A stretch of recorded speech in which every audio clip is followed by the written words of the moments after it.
Hello, hello, and welcome back. We are back on Xenoblade Chronicles Cross.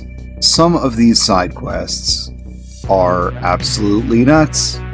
I was not expecting that doppelganger one in our last one. The time travel one was also interesting. It's really filling out the world here in a way that, you know, I guess you can't say, like, you don't expect it. This is a JRPG after all, and, you know, there's lots of times when you've seen that the game does not take itself super seriously, and, you know, we appreciate that. But without further ado, let's get back into it. I think we were rescuing Tatsu's mom or something in the last one. Although she seems to be fine, so I guess that's fine.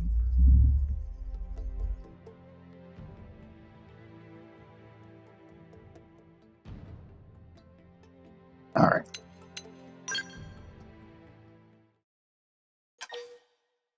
Playing offline mode. Sure.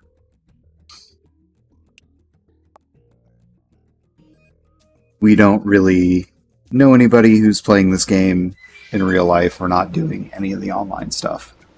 Okay. Oh. Alright, Coco.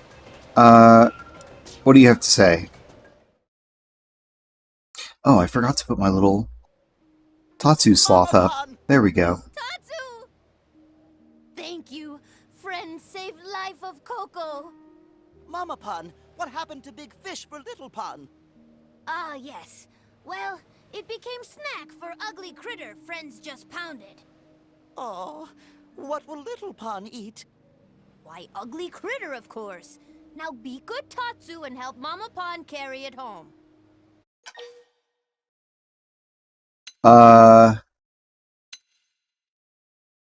Admire how tasty the indigen looks. That's... wow, yeah. I've never cooked one of those before. But either way, you're trying it before me. Tatsu, didn't Commander Vandam have something for you to ask? Tatsu almost completely forget!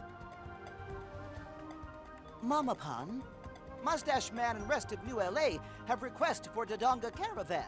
They want Mama Pan to sign treaty brought by emissary. Meaty bought by cemetery? Yes. He's referring to an agreement that our city and your caravan would become allies, Coco. Oh ho! Well then, sound lovely! Then Mama Pan need to sign treaty. Okay, Coco has signed. Now Big City and Dodonga Caravan best of friends. Yay! We appreciate your cooperation. You know, that really depends on, like, you know, Next up, whether or not time to get treaty Nopon will, like, honor a treaty like humans will. I don't know. So that's one part of the mission. I think there was we also have to get a treaty signed by the caravan in Oblivia. And if I recall, humans also often won't. Yeah, exactly.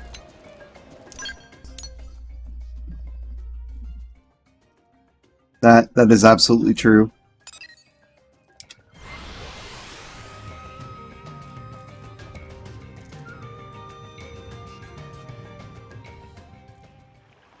Alright, here we are at the Dodonga Caravan, or Dorian Caravan, rather. Uh-oh.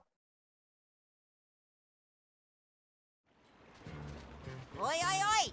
What this? Who this? Who are you? Tatsu is Tatsu. Tatsu is friend of humans and comes as emissary with important treaty. You come here as secretary? To do what? Fool! Tatsu clearly say emissary. Are you the leader of this caravan? Oi, yes! Mujiji is dashing and handsome head honcho of Dorian Caravan. Ujiji Hancho, Mustache Man from New LA want Dorian Caravan to sign treaty. Treaty will form allegiance between Caravan and city. A firm grievance?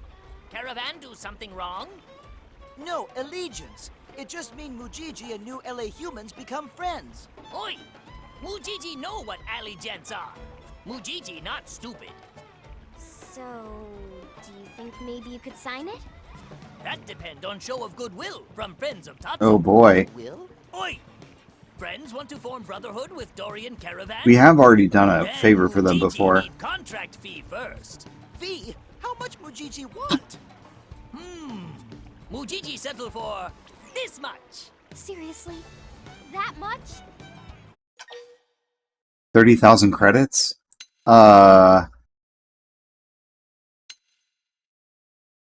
Explain that 30,000 credits is way too much. Say that you expected no less from a race of merchants. I mean, that honestly is my opinion. We'll say that. We'll say so. They view everything in terms of the bottom line. Say what you will, but at least they're honest about it. Friends understand. This make everything easier. If Mujiji They're like the totally Ferengi, honest, yeah. This actually amazing But- bargain for Caravan friendship. But it's weird because, like, Tatsu have no choice. Mujiji wait here. Tatsu and friends bring cash to purchase friendship. Oi! Act now while supply lasts. Hey, listen. allies that can be bought. I mean, you know, what's weird, in my opinion, is that, like, all of the aliens, all of the non-humans or whatever in this game act like they're, you know, they have that merchant, they have that hustle kind of mind, like business mindset. They're acting on their grind set. You know, not just the Nopon, but also the Monon aliens, the little pizza lovers, and like L, the one unique blue one. Like, they're all just here for money. It's crazy.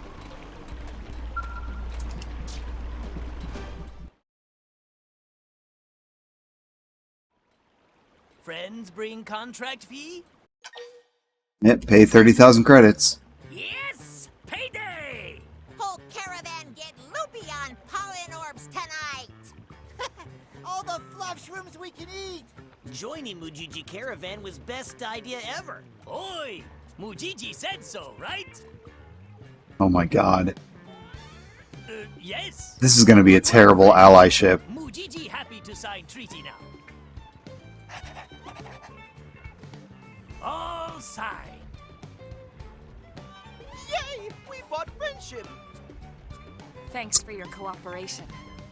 Now Dorian Caravan and Big City are brothers. If Caravan in trouble, friends make sure to come to help.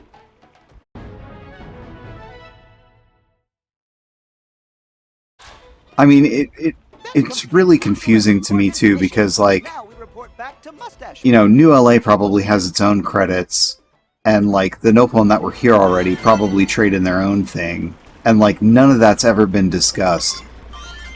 You know, probably like, you know, for the ease of making the games go smoothly and not have to worry about, like, I don't know, the rate of exchange.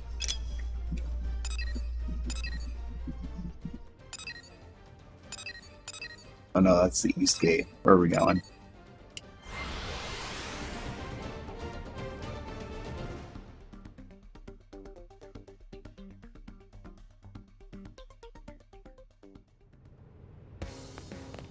That may be my biggest criticism of this game. I'm absolutely not interested in the commerce aspect of it. I'm interested in the transhuman story. I'm interested in like the cosmological, like how everything got to be this way. Not interested in buying, selling, and trading. Nice work, Elma. I knew you could pull it off. Mustache Man forgetting someone else? Right. You did good too, Tatsu. Yes! Dance of glory!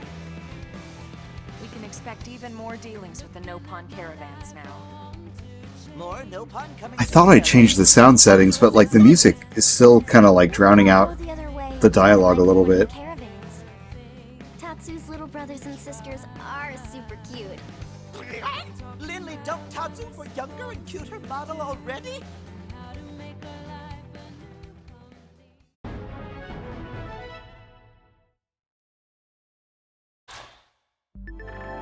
The Nopon are setting up a local branch of their Nopon Commerce Guild Arms Manufacturing Unit. Boring name, I know, but I bet the stuff they sell is anything but. Head over to the AM terminal in Armory Alley to check them out. Oh my god. We have a new arms manufacturer, and it's the Nopon.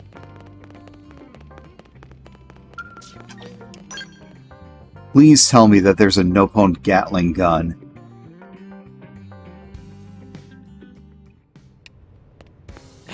We're gonna head over there now and see.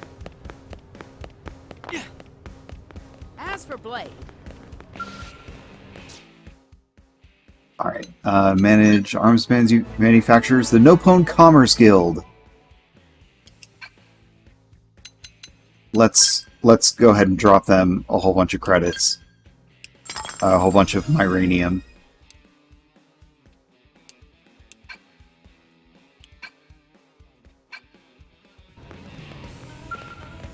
Can I...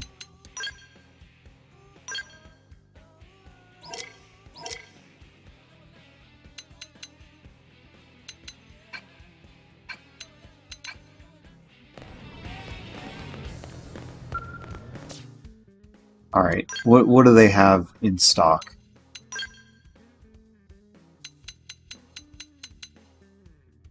Rattata. Oh, that does look like it's like of Nopon design. Just looks like a jellyfish egg thing. Is this also... No, this is Candid Incredible.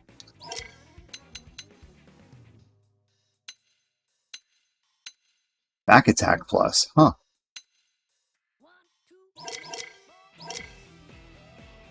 Alright, we don't have anything like at our level.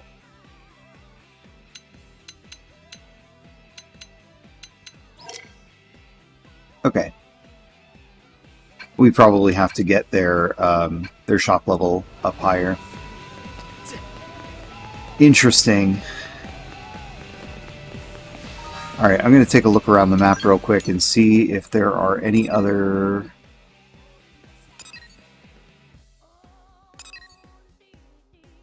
Any of these other affinity missions that we can complete.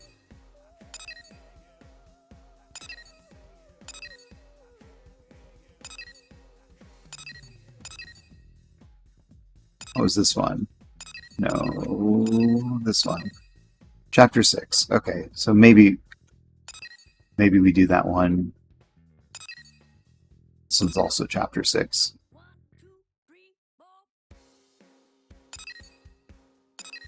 Chapter 10. Okay.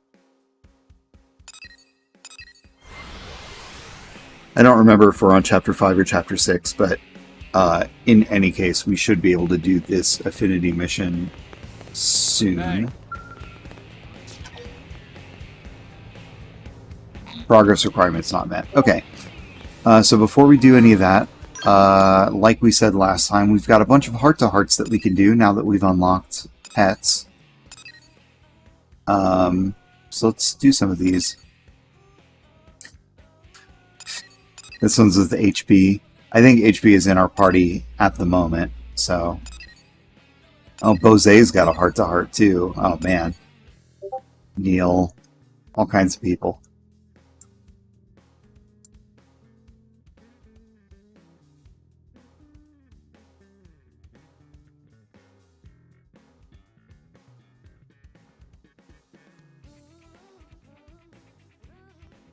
Hold a second.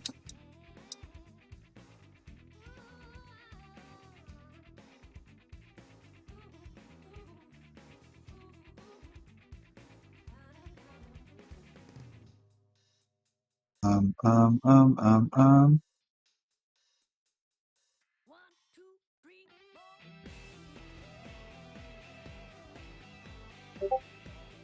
Did you already verify this person?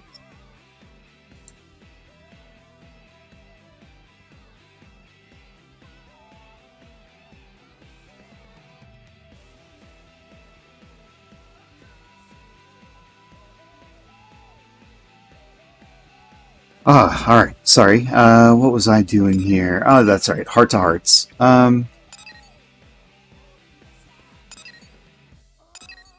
Heart to heart.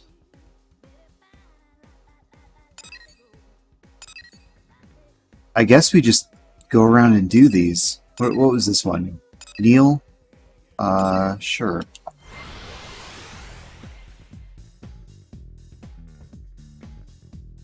We're just gonna bounce around from heart to heart to heart to heart to heart.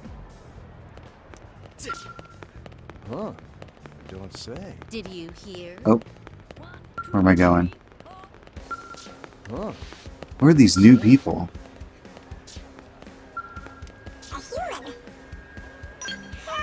All are generally positive thinkers, but even we felt our hearts racing as the ganglion surrounded us in Oblivia, thanks to that I was able to directly experience the emotion of despair, which isn't something I really have a lot of experience with. I should very much like to experience it again with the attendant threat to life and without the attendant threat to life and limb, if such a thing is possible. Excuse me, but I would like to observe the full range of human facial expressions. Would you mind getting angry for 20 seconds, then happy for 10? Or you seem a bit perplexed by my request. How interesting. I've been going about asking this favor of every human that I meet, and yet, well, they all seem to react with the same anomalous facial expression as you have right now. Why do you refuse to cooperate? One would think our friendship treaty provides the perfect opportunity for our races to understand each other, right? Okay, Neil Nail. Lovely day. Oh, that's right, I forgot, you were British. How's it going? Up for a chat? NLA sure is a hive of activity. I can't remember the last time I was in such a bustling place, or when I last talked to a member of another race for that matter.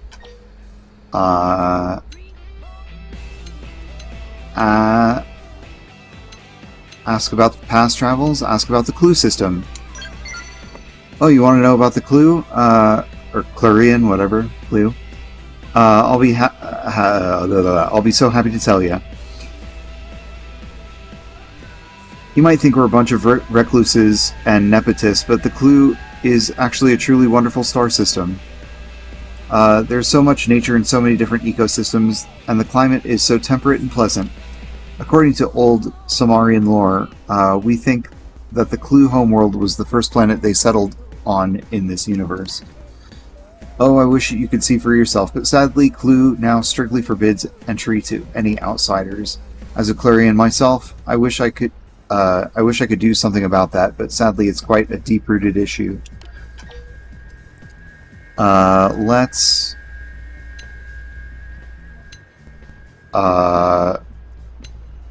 ask if there's anything she wants right now. Suggest giving her a tour of New LA. Yeah, you want a tour? Are you trying to be a gentle human? It would feel wrong to refuse, though. We are friends after all. You know what? Go on, then. I'll take you up on that offer. I'm sure you'll be an excellent tour guide. You completed Neil's heart-to-heart, getting clued in. Oh my god. How did we get her heart levels up that high? No one else is at 5, right? Hold on. Gwyn's heart level is that high. But we've had him, like, throughout the whole game. L's is up that high. How did we get Neil Nails up that high? We didn't even, like, grind for battle points with her.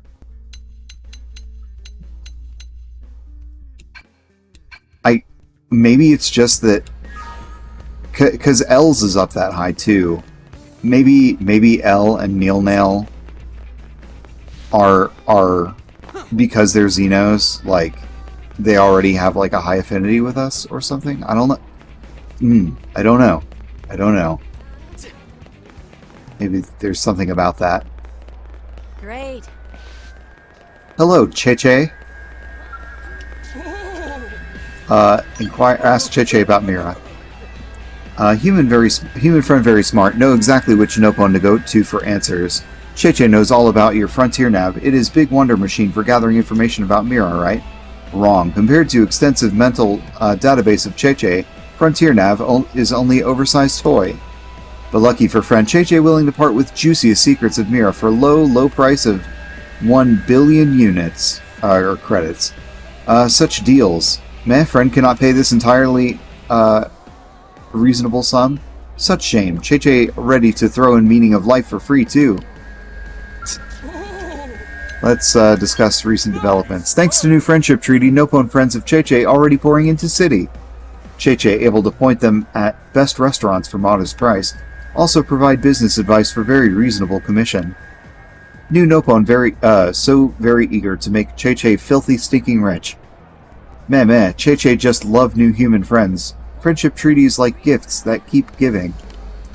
Cheche better hurry up and find more info to sell so cash flow stays healthy.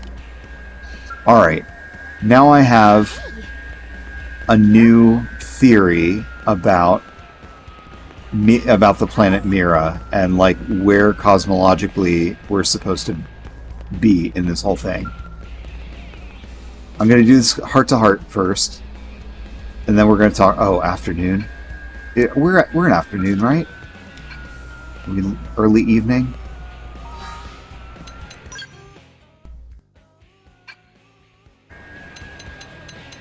Let's change the time so we can see this next heart to heart. It says afternoon.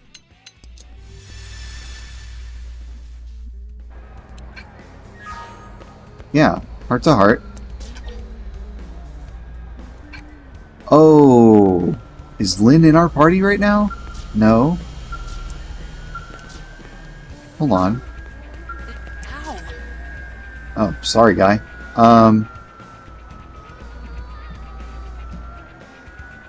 Yeah, can I not?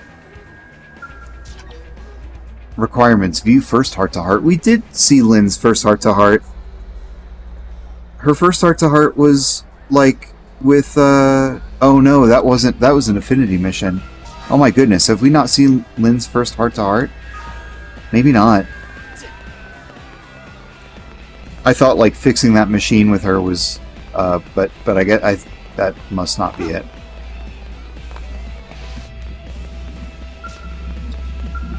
Alright, who's this?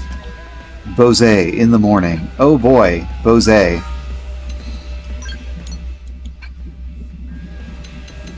So I think I might as well get into my theory. My theory is that Planet Mira has found a way to get all of these like really freaking capitalist alien species all on the same planet, talking the same language, just waiting to be wiped out by the rest of the rest of the alien kind, I guess.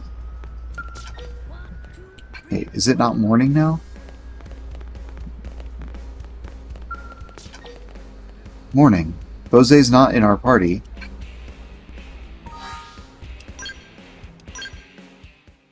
Oh, it's early morning. Okay. Alright, game. Never cease training. Ah, Parton, what wonderful timing, alien racist. I was just trying to teach these baby blades the mindset they need to survive the field. Oh my god, you're training six people here. But they don't seem to truly grasp what I'm saying. They may not have enough real-world experience. Perhaps you, the victor of countless battles, could teach them the key to survival in the way that they might more easily understand. Alright, everybody, listen up. Grab a Gatling gun and just yell missile volley. It'll work. Trust me. It's what I do. Explain that the first punch thrown decides the fight. Explain that discretion is the better part of valor. I mean, it kind of is. So you're saying that they should consider every option carefully, then make the choice that best ensures their survival? So that is the secret to your longevity. Not savagery, but resourcefulness. Not haste, but thoughtfulness. I must admit that your cool and collected approach to battle is somewhat alien to me, but no one wants to see these disciples return with their lives more than I. I hope your words ring out in their hearts as they set foot on their first battlefield. I could tell you had a gift for educating and inspiring others, and I see now how right my intuition was. Oh, Bose, how insightful you are. What say you, Parton? Will you help me forge these lumps of soft metal into tempered steel blades? For while I'm honored to have been asked to serve as their guide, my harrier duties suffer in the meantime. I could use a second fount of wisdom to aid me. I was hesitating about this job, but would ask you to please consider my proposal. Think of the exceptional blades you could help them become. Shout a Zen Buddhist Katsu to rebuke Bose. Accept Bose's request with a solemn nod of the head. I just got out of a life pod. I don't have my own memory, and I would sooner rather them be trained by me than you. So, sure. I'm pleased to hear it. In that case, I must ask you to begin an intensive study of the sacred sutras, as my instruction is based on the Buddha's wisdom. If you believe that all the Buddha has to teach is the Noble Eightfold Path, you will be pleasantly surprised. Many of his teachings are relevant to a warrior's life on the battlefield. I shall begin preparing crates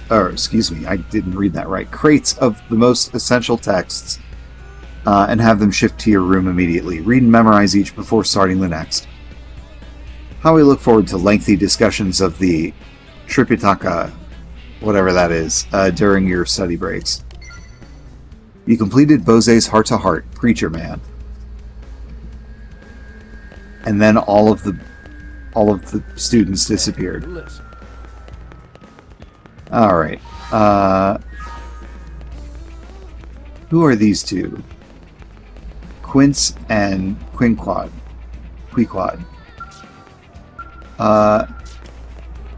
Yes? What are your experiences like with the Monon? I see. So if you use that chip over there, it's like I understand Queequat's frustrations, but I just don't get things when I read them on a terminal. I have to get her to explain everything to me. They've really helped us optimize our work, but we still struggle with communication. I mean, it's not like I'm just dumb, right? I don't think. Yes? Discuss any interesting rumors? When I was working in the administrative district, I saw a document marked Top Secret. I thought it would be something cool, like dossiers on all the men who'd been dumped by Gina, but it was something lame. Lame! Huh? Gina? Oh, she's a waitress who's always chatting up the brave boys of Blade. Yepers? She's real popular with them. Huh? Oh, you wanted to know about the document. It was like blah blah blah, if you destroy certain body parts of enemies, then they can't use certain arts that require those parts, blah blah, whatever. So dull. Okay. Queequat, how about you? Yes? Nope, not Quince. What's wrong? You're the best, you know? I've never seen a city with more unfinished projects, have you? What? You're lucky we came along with some elegant technical solutions, right? We're providing all sorts of things, but explaining all the details makes me kind of tired, you know? Quince especially has trouble following along sometimes, so we have to come up with a way to help her understand, don't we? What's wrong? Recent developments. Info? How about Do you know about a human named Bose? Oh boy do I. All he does is yell, Katsu! Which is quite odd, isn't it? Anyway, he seems to be going through a rough spot at the moment, I think. We should file his problems with mission control, right? It's so much easier that way. Yeah. He's probably shouting Kats like when? I don't know. It's hard for me to know. I think some things in this are not localized in an easily understandable way. And I think that's one of them. I think Bose's character is probably kind of tough to parse. Alright, did we already do... Surely we did HB's first heart-to-heart, right? So let's see his second one. Oh, and get this. Oh. One of them is, like, marked on the map. Das Benno. Taking this waste processing unit as an example, it's, how do I put this, a little last gen? Earth tech is a long way before it approaches what the Monon considers cutting edge, you know? But then we see high-end stuff like your mimeosomes or skells, and we start to wonder how you even thought of something like that. It's almost like you found some way to reach into the future and grab a handful of super tech, isn't it? I think that's probably getting somewhere. You really are astounding creatures. Did you have some kind of technical genius like myself that you've been hiding from us? I'd really love to meet them if that's the case. My name is Das Benno. I've been appointed Assistant Director of Technology here at the Integrated Production Plant. What's that? You don't feel right about leaving humanity's lifeline in the hands of a Monon? Well, maybe you should count yourselves lucky instead. That high-tech spec on the Monon ship was actually built by me. I bet you didn't know it's designed to run for a century or more, did you? And that's not all. I have up my sleeve for you human folks, honestly. Okay. Liza. Wow. It's great to... It's great how lively the city's become thanks to all of our new Xenoform friends, but with the Monon inventing one incredible thing after another, they're producing a ton of garbage. And when the Nopon gather all of the goods from the network of caravans throughout the planet, you better believe it produces a lot of trash. I already have the waste processors running night and day, but we're still overflowing with garbage. We gotta get that engineer guy, Das Benno, to upgrade the processors and increase their capacity. If not, something bad's gonna happen, and then people are gonna yell at me, and I don't like when people yell at me. Hi. The fundamental goal of humanity is finding the lifehold, wouldn't you say? I mean, that's the reason we're all here. So when I complain that my waste processing units are understaffed, do you think they send me any additional people? Nope, not a single one. Look, I know we're in a state of emergency, and I know we all have to work hard and do our part, blah blah blah. But I haven't had a day off, and oh, you know what? We've heard her say this before. Okay. Let's go find HB's heart-to-heart scene, which means we need to take him out of our party. HB, you are out. And... oh... Bose, you want to be... who's the lowest heart levels? Murderous...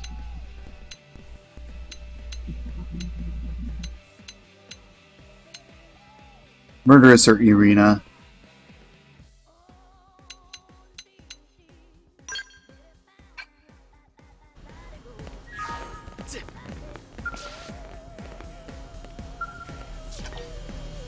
Oh, this has got to be in the early morning.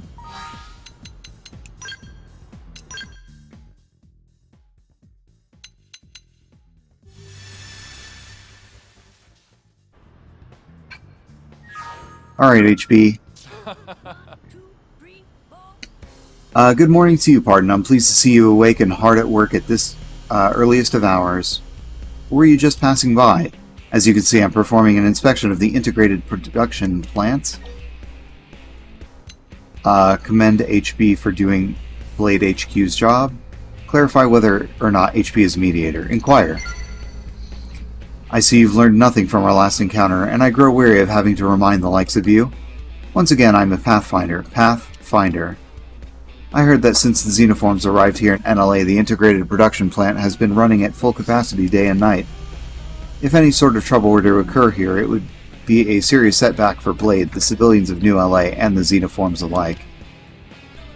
It's when you're busiest that you're most likely to miss the early signs of trouble, so I figured the plant could benefit from a third-party inspection. And that is what brings me here today. Tell HP that the plant is in no immediate danger. Ask HP if there's anything you can do to help. Cooperate. I'm grateful for your offer. However, your assistance is not needed at this time. I fear the inspection has been a waste of my own considerable talents. The plant is well run, and the staff's most pressing problem is an abrupt 2,000% increase in pizza requests. And by deprioritizing lower demand items, the staff has managed to increase their pizza production without significant disruptions. Now, if you'll excuse me, I must report my findings to HQ. I am pleased to see you faring well, but do not let complacency be your undoing. I hope we can work together again soon. You completed HB's heart-to-heart, a thoughtful man. HB doesn't want to be a pathfinder. He wants to be a mediator. Guess what? Oh, Sullivan, it's you. We haven't talked in a little bit. How are you doing? Yes? How's the food supply? The food supply I've helped develop is quite tasty, wouldn't you agree? You don't even know what I'm talking about? Were you not aware that New LA's food supply is made out of mirin flora at the integrated production plant? New LA has no fields or ranches, and yet we have the grain, sausage, and ketchup we need to make a fine hot dog. I'm confident that its taste and texture closely mimic the real thing. The nutritional value, I haven't really thought about it, but as long as it's not toxic, I'm sure it's fine. Yes? So we have our storage sample, test sample. Okay, yeah, that was having to do with the quest we went on for her. Okay. Whose heart-to-heart can we see next? No one on this side of town. We can't see Lynn's until we see her first one, wherever that is. It's Elma. It's Gwen. Irina. Murderous. HB. Bose. Fog. Doug. Yeah, we haven't seen Doug's heart-to-heart for, like, ever. L. So where is Lynn's heart-to-heart? Is there a problem? Like, is there a reason? Surely we've had a heart-to-heart with her already, right? Okay, what if we... The Blade Barracks doesn't have... What is going on?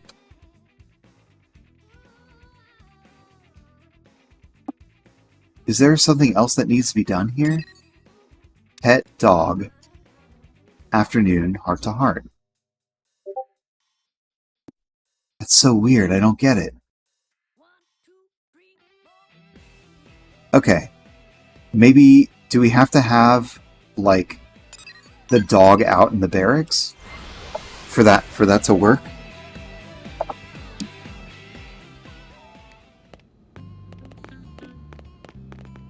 How do we do that?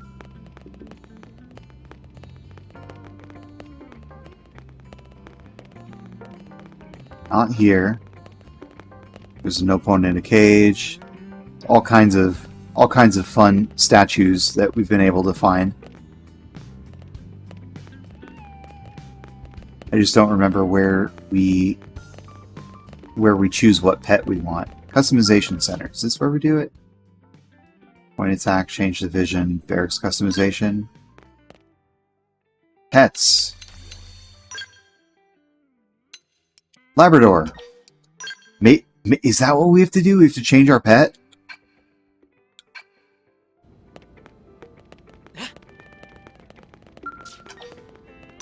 Let's try that. Let's see if that was actually the thing.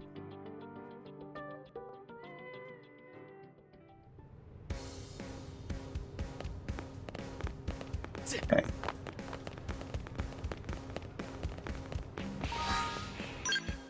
Let's go back over here and see if that actually gives us access to this heart-to-heart. Hey, listen.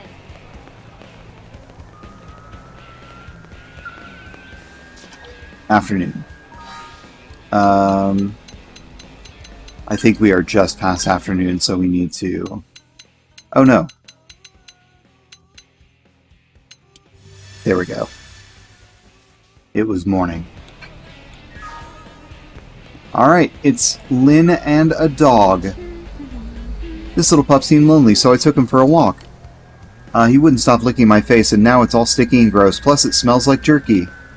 But that's okay, because he's so darn cute. The Blade Barracks are way more fun now that he's around. Agree that he's made coming home more fun. Yeah. Yeah, and I think he loves being here. Have you seen how hard his little tail wags when you come home? Hey, I have an idea. Tricks! I bet you'd be a great teacher, right? And it'll be easy with a student who's so eager to impress. Okay, so what trick do you want to start with? I guess shaking hands would be the most basic, but I'll leave it up to the master. Offer the dog to your hand and say shake. Show the dog how to do a flip in midair. Offer your hand to Lynn. Offer Lynn your hand and say shake. That'd be the funny answer. But I do wonder if, like, it'll actually teach the dog a trick. Teach flips. Wow, that's ambitious. But I love it. Skells, dogs, and everything else should all be able to fly. But if that's what we're doing, we might need to bring in the big guns. I'll talk to someone I know who used to be a professional dog trainer. If you're really determined to teach him an expert-level trick like that, you'd better study up a bit. It won't be easy, but between the two of us, I bet we'll have this pooch soaring through the skies before you know it. I'm getting excited just at the thought. You completed Lynn's heart-to-heart, old dogs and new tricks. Please tell me we can teach the dog how to do a flip. Alright, so we did have to change our pet before we could get that heart-to-heart. Lynn 3, Affinity 3. Yeah, I mean, might as well. It's close by.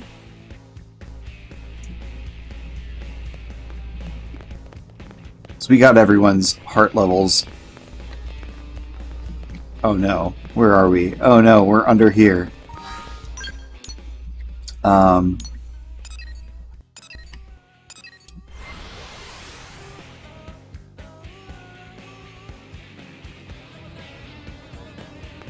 Yeah, because we grinded so much off stream, like, everybody's heart levels is, everyone's heart level is relatively high. Hey. Where are we? We must not be on the right floor. Are you in the hangar, Lynn?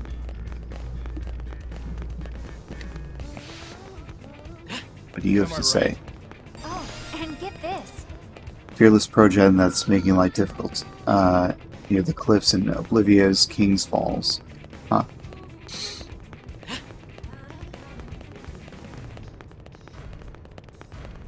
Alright, let's take the elevator down and see if Lynn is down there.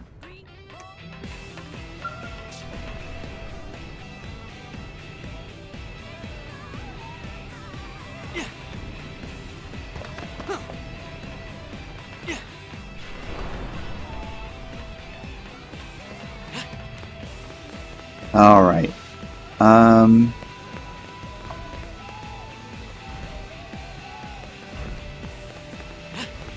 She would be, like, down here somewhere, right? Unbelievable.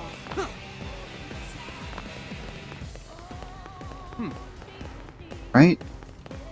Where is her heart? Oh no, it's that way.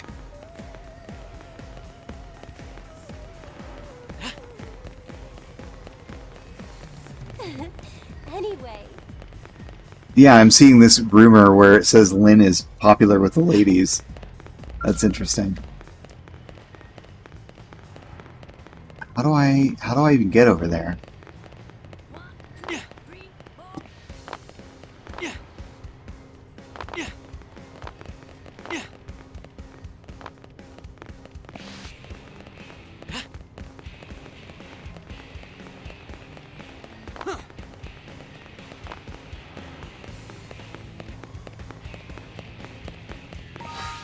Alright, Lynn, where the hell are you?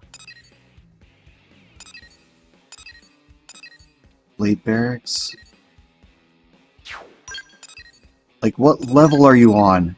How high up are you? Alright, what if I go up the east gate?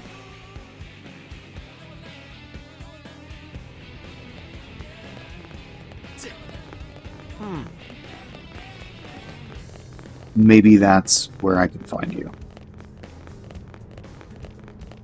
Or not?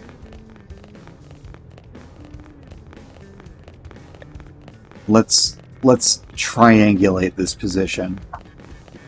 I see the heart on the map. It's somewhere up there, probably.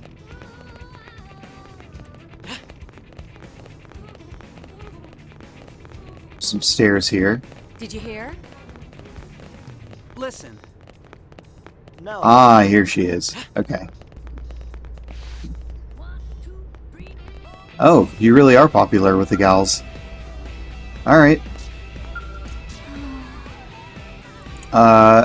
Martin, you're just in time. You have to save me. These women are fawning all over me, and I don't know what to do. Oh my god, it's true. Advise Lynn to accept their adoration with grace. Join in and begin fawning over Lynn. Tell the women to go away and stop bothering Lynn. Oh man.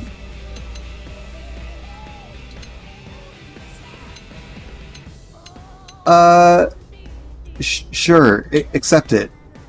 You're popular. Hey, don't get me wrong, I'm grateful for the attention, I really am. I mean, they invite me out for cake, they ask me to go on picnics. They're always wanting to go out on long drives or catch a movie together. Oh, well, I mean, I don't know what to tell you. They probably think I'm lonely because there aren't any other girls here my age.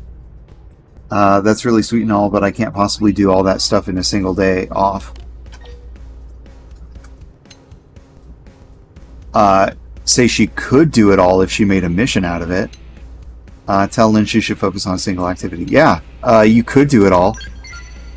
Hey, that's not a bad idea. I like the way you think. So let's see, what kind of mission would this be?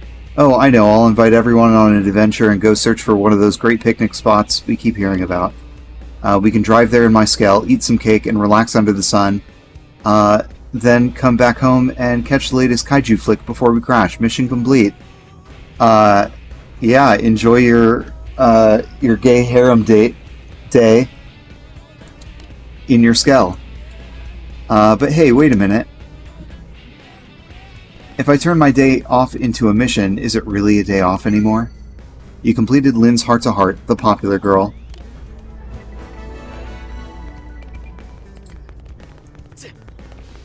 That's funny. Well. Let's see.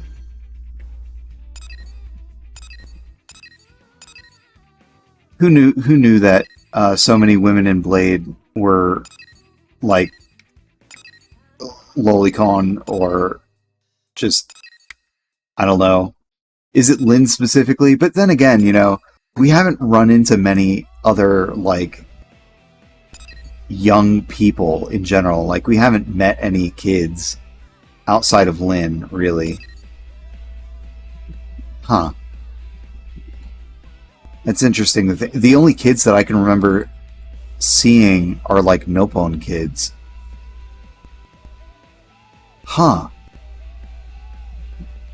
Weird. Alright, we've got a bunch of other heart-to-hearts that we can see. A bunch of great moments. Alright.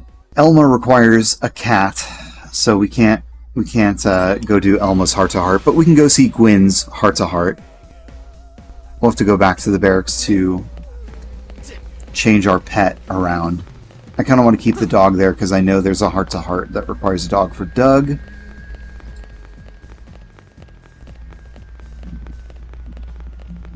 Alright, Gwyn. Oh. Is this car involved? Late night.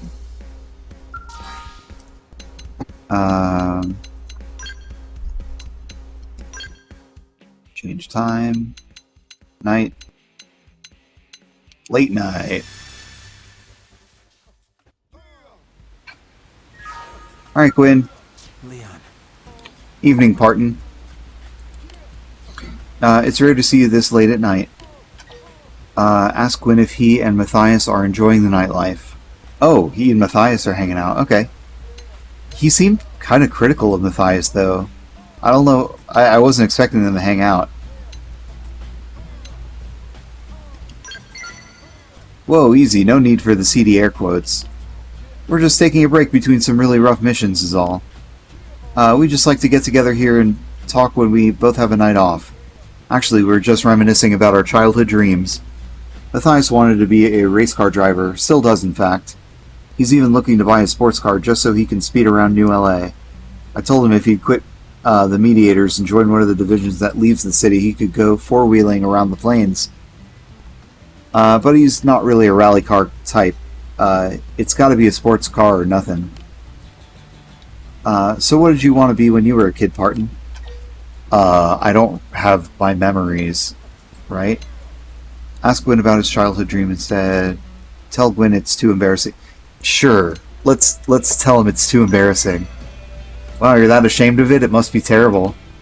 I'm dying to know, but if you don't want to talk about it, I'll let it go. You completed Gwyn's heart-to-heart, Dreamweavers. Alright, what else do we have on the map? Murderous and Irina. Oh, we need the dog for Irina. Oh, that's right, Irina's a bad dog owner. Right? Is that what it is? Heart to heart. At sunset, I heard dogs barking at Irina in front of a house near the cathedral. That woman is just terrible with animals. Oh man. Evening. Right? Are we... Oh, we're late night still. Okay, so I'm gonna change the time. Oh, I could probably go backwards. Evening.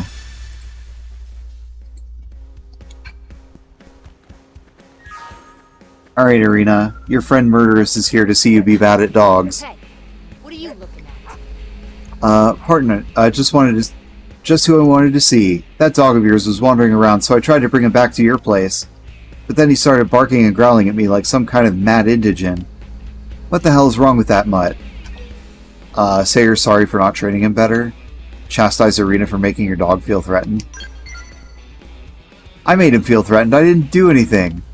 I just approached him as slowly as I could and tried to gently put my hand on one of his little ears. Oh, forget it. I just wish I could handle dogs the way you and Lynn do.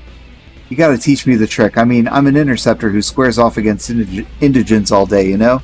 It can't be that hard. If I knew your trick, I'm sure I could win over at least one of the dogs in the city. Tell Irina that the secret is to charge right at the dog while screaming loudly. Advise Irina to lower her guard and reveal her true self. Advise Irina to woo the dog with food. Let's teach bribery. Oh, okay, I'll give it the rest of my ration. Here you go, buddy. One dense, flavorless nutrient bar. It doesn't smell very good, or taste good, actually, but it is full of minerals and junk. He won't even touch it, and I think he actually hates me more than he did before. Damn it, I'm never going to be able to pet a dog. I just want to cuddle a pet once in my freaking life. Is that too much to ask? You completed Irina's heart-to-heart dogged obsession. That's interesting. I don't think we got our heart level very high with that one, but it was a fun interaction. Who else do we got? Murderous is over here. Which means we need to take her out of the party. Yep. Which means we need to take her out. Murder the Murderous. Is this your house, Murderous? During lunch, I saw the Murderous talking to a suspicious-looking guy at the house across from Deliverance Park. Then I walked away because I didn't want to end up in a ditch. Are you on a date, Murderous? Okay, let's get you out of our active party so we can see your cutscene. And bring... we can't bring Doug because we gotta see his cutscene too. He's wearing heart glasses too. Let's bring Yelv. Perfect. Alright, what time of day is this? Afternoon. Change time.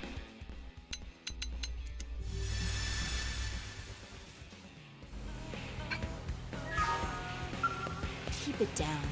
Did the backwater peasants who raised you neglect to teach you basic manners? It's considered impolite to interrupt a tea time. You seem somewhat dubious that I am actually enjoying tea at the moment. Well, I assure you, this is a fine cup of Ceylon tea, or it was, or rather, I read that completely wrong, or as fine as any knockoff manufactured here in NLA, at least. Ask to join murderers for tea. Ask the murderess about the man she's with. Yeah, who's your boyfriend? Let's say he's a business partner of mine. We're in the middle of an important conversation, and it really can't be interrupted. Bye now. Ask the murderess what they're discussing. Ask the murderess if this is another of her evil schemes. Ask the murderess if you can get in on the action. Yeah, sign me up. Are you a hyena dressed as a man? I make the kill, yet you desire share of the meat. You have to be careful about honing in on every money-making scheme you discover. It can be bad for your health. Go find your own money, and maybe some self-respect while you're at it. I don't wish to speak any more of this venture. We'll catch up in the administrative district once there are blade missions to discuss. Until then, goodbye. You completed the murderess's heart-to-heart. Tea for 2. Alright, I have another theory about Xenoblade X. Maybe about Xenoblade as a series. Oh, another heart-to-heart with HB! Oh boy! Let's see what you're capable of. Before going on, my theory is that Takahashi, the developer of the Xenoblade series, he's commerce obsessed. He's like, every meeting has to be a business deal, every conversation an opportunity to turn a profit. That's my new ongoing theory. I don't know that I'll be able to prove it until I play the other Xenoblade games, but that's what I've got. That's what I've got going. Parton, impeccable timing.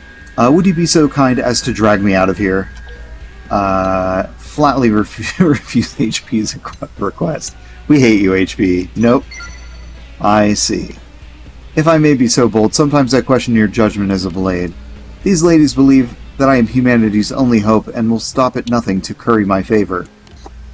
If I were to reject their sad, desperate advances, my reputation would be in tatters. They seek only the solace of a hero, after all. As a likely candidate to lead Blade to the near future, I cannot allow unfavorable rumors about me to circulate amongst the rabble. Surely you understand this. I've got one idea, HB. We get Lynn in on the conversation, and they'll clamor to Lynn and leave you alone. Say the ladies may like his personality, not his station. Agree to drag HB away. Yeah, they like your personality. I had not considered that. You're saying they might actually have true feelings for me, that they might be unaware that I am the elitist of the elite. Then that makes them all the more dangerous. I have no intention of allowing a female companion to distract me from my duties, and thus, like poor Phaedra chasing after Hippolytus, I fear their love can never be reciprocated. Plus, who knows, they might misinterpret the bond that you and I share. No, it will not do. I must return to the administrative district and begin drafting countermeasures immediately. You completed HB's heart-to-heart, a troubled man. The fact that, like, you know, we're constructing stories where, like, ladies are all over you, that must be another Takahashi thing. Because that's definitely a Xenoblade 2 thing. And I haven't even played it yet. But let's talk to Shinshin the Nopone. Hi there. Ask Shinshin about the numbers on Blade Tower. Something about the big numbers inspires a really uneasy vibe, man. What if this is countdown to end of world? Maybe when it hits 0, Nopponageddon begin, and forces of good and evil wage final epic battle. Friends better hurry up, do jobs as Noppon bodyguards, and eradicate evil from world before Nopponageddon happen. Hi there. When holy disciples descend from heaven and sow earth with many Nopon roots, that is when divine Nopon appear in Mira to bestow great power upon Nopon. Shinshin know this whole story by heart. Nopon storytellers have been sharing it for generations. Shinshin believe that holy disciples must be human friends. Friends descended from sky in big ship, And Nopon roots must be talking about mighty frontier nav of friends. Go forth, holy Nopon disciples, sow Mira with plentiful roots so divine Nopopon will once again walk amongst Nopon midst. Is that the real story of Xenoblade Chronicles Cross? Maybe. Who is this heart-to-heart with? Bose. With a dog. Okay, we have that in the evening. I think we're unlocking more heart-to-hearts. Oh, whoops. I need to change the evening. I think we're unlocking more heart-to-hearts as we're doing them. So, that's fine. Wait, we are in the evening. Here's Bose, right here. With a dog. Alright, Bose. I've just had a revelation while looking at this dog. Will you hear me out? Despite the valiant efforts of the Interceptors Division, indigents remain persistent as a threat as ever. Okay. The gates of New LA have stood strong for so far, but they are by no means impregnable. You know the dog guardian statues of the East. I think we should install one on either side of the gates, thereby warding off beasts with the Buddha's power. Say that the guardian statues should be installed. Yes, absolutely. I knew you would perceive the wisdom of my plan. Then our first step should be researching Eastern texts to learn how these statues are engineered. Yes, engineered. Oh, it's Carrot! Hello, Carrot! Can't stop the momentum and then just smashes into the far wall. No! This is a spaceship! There's space on the other side of that wall. Carrot, no! Guardian dogs are powerful defensive weapons that have protected temples since ancient times. They repel invaders by emitting blind beams of divine light from their mouths. Right? It seems from the look on your face that I may have misunderstood their specific defensive capabilities. I'm always looking for ways to harness the power of the Buddha to New LA's benefit. Sadly, I haven't found a good way of doing so. Perhaps this sort of thing is not my forte. But it might be yours. Well then, how could we illuminate this city with the light and love of the Buddha? Fill your heart with love and tell Bose that this is not the way. Suggest building a giant Buddha in New LA's center. Yeah, that's not the way. Oh, just now, as the light cast a halo behind you, I saw a vision of the Buddha upon your face. But of course, that's my answer. The Buddha's path is not about physical things. It is about finding enlightenment within each of us. What a fool I've been. We never needed such things as lions and dogs and statues. Thank you. I will remember this teaching of the Buddha forever and use it to protect New LA by pulverizing all who would stand against us. And I'll be counting on you to watch over me with that uncanny Buddha-like gaze. If you say so, Bose. If you say so. Yeah, you don't want to go floating out in space, Carrot. That would be, well, I mean, imagine you could hit a space rock and start growing new carrots on a space rock somewhere. Think about it. You could start new life on another planet. If you land on I mean, you could just... You could eventually, like, hit a star or something, and then just melt into a star.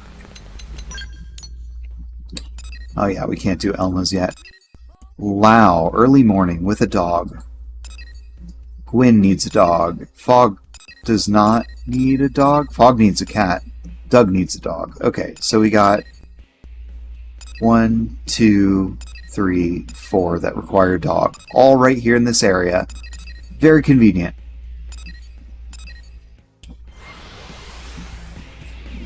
Wait, melting was an option, now you tell me? Yeah. giggles as becoming Daddy Carrot. I mean, it's possible, right? I mean, you know, people think that the space rock we're on now. Oh, you know what? Alexa's right there. Oh no, that's kind of far. I don't know. I don't know where I'm going. Here's the heart to heart. Yeah, people think that like water only came to Earth through space rocks that carried it, right? Or something like that. Starts panic swimming in space trying to get back to ship. I'll go ahead and make a narrative decision about my stream's frame tale and say that my ship probably has some kind of grappling hook that I can like fire out toward you.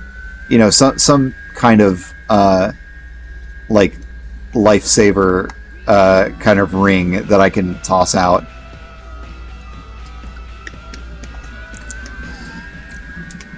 I don't know what we're going to do about the hole in the ship, though. Alright, oh, early morning with Lau. Oh, Lau, you're already in my... You're in my group there with the bunny whiskers. Let's take you out of the active party member so we can see your cutscene. Lau, let's replace you with... who do we want? Bose, sure. We'll do that.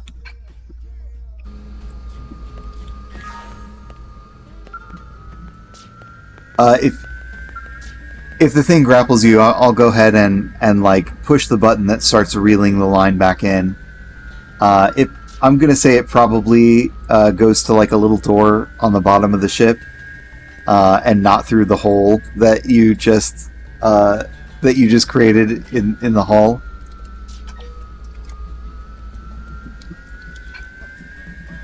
You know, it's a good thing like breathing wasn't the issue. Unless carrots need to breathe, and I'm not sure if they do. Alright, it said Lau needed morning, right? Alright, Lau. Or was it early morning? Maybe it's early morning.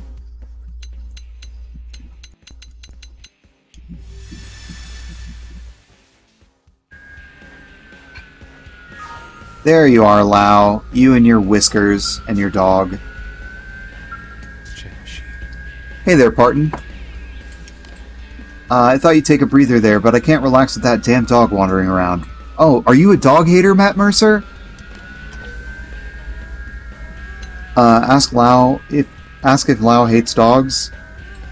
Say sorry for any trouble your dog caused. Sorry about my dog, Matt Mercer. That's your dog? Nah, it didn't do nothing wrong. Seems plenty friendly to me. I'm sure you and Lynn are taking good care of it. I used to have a dog myself, but she died when I was just a kid. Oh. I know that death is part of life, but still tore me up to know that there was nothing I could do. To this day, whenever I see a dog, I can't help but feel the pangs. The more good times you've had together, the more it hurts to lose someone. Don't you think? Tell Lau he's spot on. Tell Lau he's... Yeah. Yeah. Even now, when I think about all the people we left behind on Earth... Never mind. I know that's not something anyone wants to talk about first thing in the morning. Well, this place is making me jumpy, so I'm gonna head to the diner or something. That dog sniffing at my heels kind of bummed me out, but thanks for talking me through it. Anyway, see you around, Parton. You completed Lau's heart-to-heart. Every dog has its days. Wow, we're up to 4 hearts with Lau. Andara, hi, how's it going? Lurk after work. I still have to go to work. In a few hours, and I really don't wanna. But at least you're off from yours. All right, here's Alexa with her cutscene. Hey, Parton, I was just checking out your pup here, who somehow teleported from way over there to all the way over here. Got me a day job. Took typing in high school to get one. Fair enough. Fair enough. I went to college. I don't know. I didn't really use my degree for anything important. and like now I'm doing an overnight job that like anyone can learn to do. Back in the 80s, fair enough. I suspect you're a lot older than me. I am squarely millennial and wasn't alive through most of the 80s. A friend with a degree that works part-time in a craft show. Oh, nice. That must be a little more fulfilling. Well, I don't know. I mean, that isn't to say that you can't get a degree in something that makes you feel fulfilled, but in a craft shop. Oh, okay. Gotcha. I was imagining like, someone who like does crafts like and goes on the road from like show to show to show or something. But you know, being in one place, you don't have to exhaust yourself with travel. I'm older than most of the people I hang with these days. Nothing wrong with that. Nothing wrong with that. I find that is common for me too, and you know, I'm not older than you, it sounds like. Into costuming, my mother and aunt did the local craft show powwow circuit. Nice. I tried costuming once. I didn't stick with it, and I didn't have my sewing machine for too long before I ended up moving continents. So maybe one day I'll play with that again. For now, I just play video games and draw pictures. You're only as old as you let yourself be. I would like to believe that. Maybe one day we'll figure that out and stop aging or reverse it. Apparently, people say that there's like some chemical out there that is slowing people's aging down dramatically. So I don't know. Spiritually 23. I would like to adapt that. I am also spiritually 23. I'm trying to even remember what I was doing at 23. I think I was getting done with college or still in college? No, I was in college. Yeah. 70... Oh, no. That is 700,000. No, that is not 700,000. That's 7 million. I can't count zeros. Carrot Cleric is 7 million. That might be close to how old carrots are, like, on Earth. I don't know. Hey, partners, just checking on your pup here. I can't believe how real it seems. It's warm, it has bushy fur, it feels really good to pet, and when you step on its tail, it barks and bites you. Well, don't do that! This is some incredible AI. Yep, real cutting-edge technology. It's almost in the same league as Skells, which are the mechs. Whoa, wait. What if we put this AI into Skells? Nip Alexa's absurd idea in the bud. Suggest that Alexa should take the ideas to an arms manufacturer. No. Let's make half dog, half mech machines. Absolutely. Wait, what? You actually like my idea?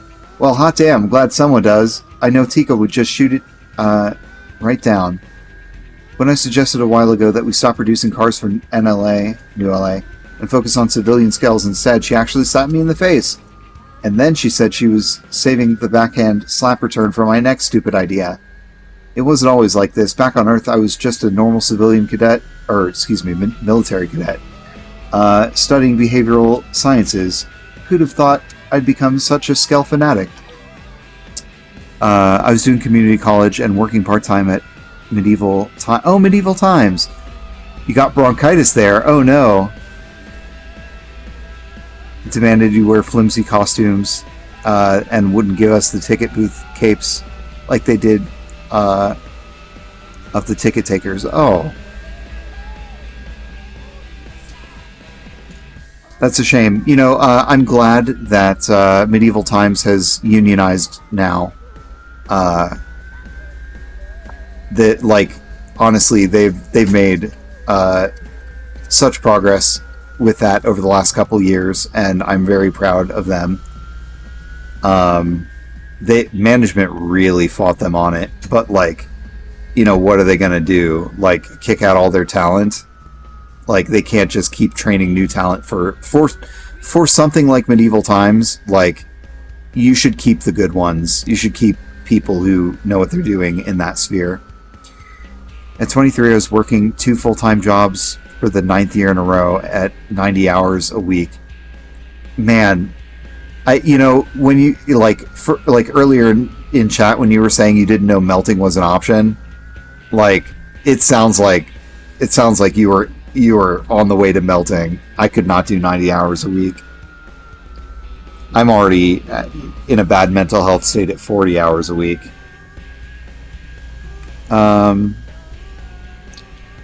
Also in school we were doing part-time art tutoring. That's true. By 23, I had gotten a job with the place I still am. Celebrated my 30 work anniversary. I'm 53, so yeah. Same year I got the gig. Nice. It's nice that you can stick with the place for long. I've not stuck with a place for nearly that long. I can't think of what my longest job has been. Or at least I haven't been with a company for very long. I don't know. Corgi Nub and I did teaching English overseas, and I was doing it for 6.5 years or so, and maybe that's the longest I've been in a single job or industry, but not with the same I don't know. I'd love to be able to stick with something that works for a long time. Wild Bills. Huh. I think we had one close to where we used to live. They poached half the staff because they offered so much better. That makes sense.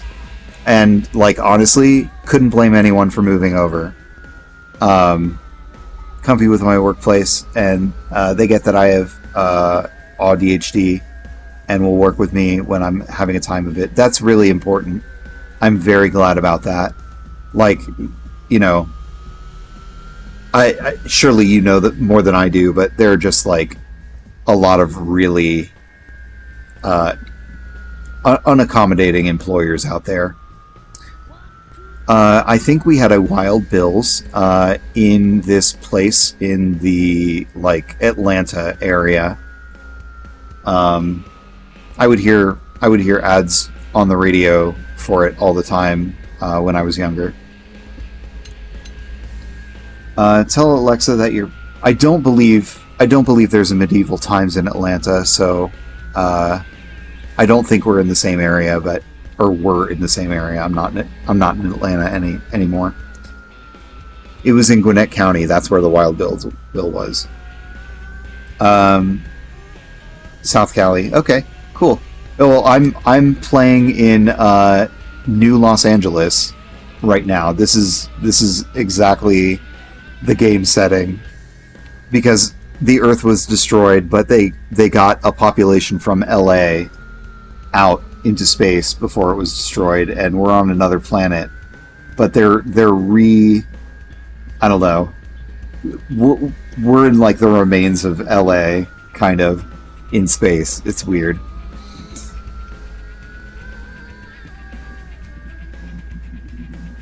Medieval Times says a location in Atlanta now. Oh, I didn't know that. Interesting. I knew there was one in Florida. I don't know where all the Medieval Times are, but anyway, I'm super glad that they've unionized now. When I was a hiring manager and then going up the ladder, my favorite saying was, treat people like people, they like it. I mean, it's so simple, but it's true. Yeah, there's that also seems to go with the saying, people don't quit jobs, they quit bad managers, or something like that. And I've definitely experienced that personally. I agree that some work, some kinds of work are not for everyone, but I've definitely had management that made the job worse than it would have been naturally. Back in my day, there used to be TV shows written by New Yorkers that were supposed to be in LA, and it was really obvious they'd never really spent time in LA because the vibe was way off. Yeah, people recognize people as, people, and they'll go out of their way to help you out in turn. Reciprocation, just basic human decency can get you a long way. I'm not sure they captured LA in all of its glory here either. But like the developers are Japanese. But I don't know, maybe they spent some time in the original LA. I don't know. Tell Alexa that her past surprises you. Oh, as a cadet in behavioral sciences? Shock. Really, didn't know that. Yeah, my mom wanted me to go into a military academy straight out of high school. I wasn't all that excited about it, but I was a pretty docile kid. I basically went along because I knew it would make her happy. Oh, Alexa. So many of us fall for that. And before I knew what was happening, I found myself stationed on the White Whale. That was the ship that brought us to this planet on accident. It was attacked, and we kind of crashed down to this planet. I never even rode in a Skell before I arrived on Mira. Oh, but I'm leaving out all the best parts. I want to tell you the long version of my story, and I want to hear yours too. But we'd better put a cork in this for now. Catch you later. You completed Alexa's heart-to-heart strike launcher. Oh, and Bose with us. Got his heart level up. That's kind of nice.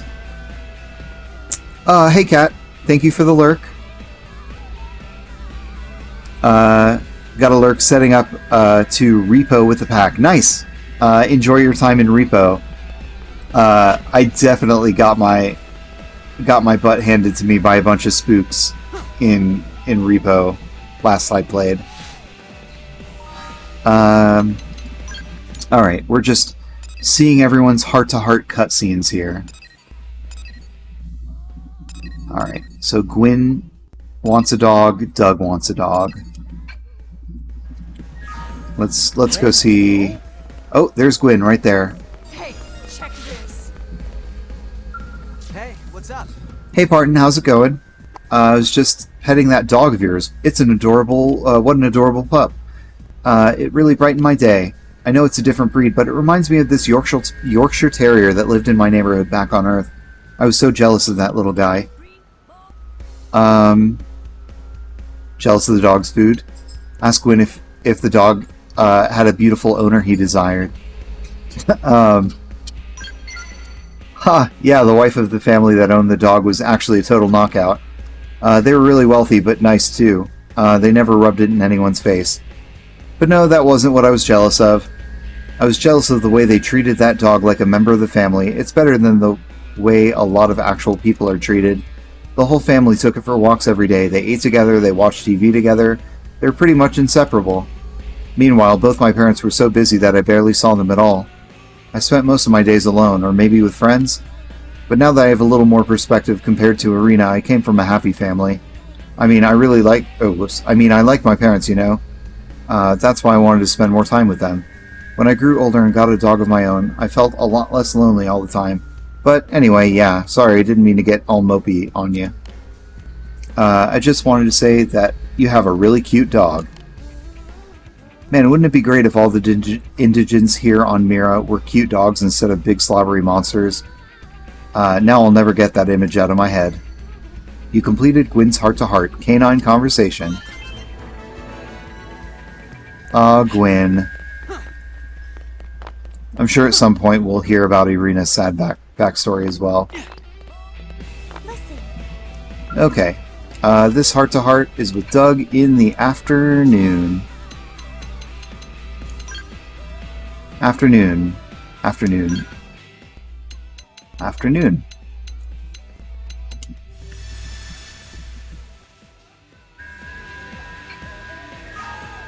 Everyone's all bunched up. Hey, Doug. Hey, Parton. This is your dog, right? Man, what a good boy. He was just letting me give him some lovin'. Ask Doug what he means by giving some lovin'. Make sure your dog... No. Or, you know, pets and stuff. Scratch under his chin, rub his belly, make his leg do that kicking thing. You know, lovin'. Okay, seriously, why are you giving me that look? When I pass a dog that needs lovin', I'm not gonna leave him hanging. Mention how dog sure seems to love dogs. Yeah, I can't say I ever used to be a huge dog person or anything, but pets are just so rare on Mira. I guess having pets around makes it feel like we're back on Earth, at least a little bit. They put me in a nostalgic sort of mood.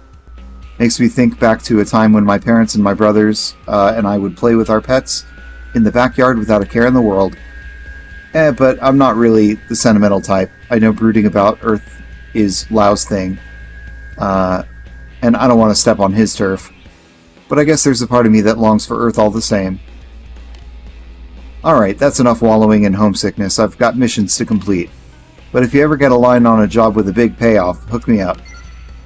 You completed Doug's heart-to-heart, facts and feelings. Oh, Doug.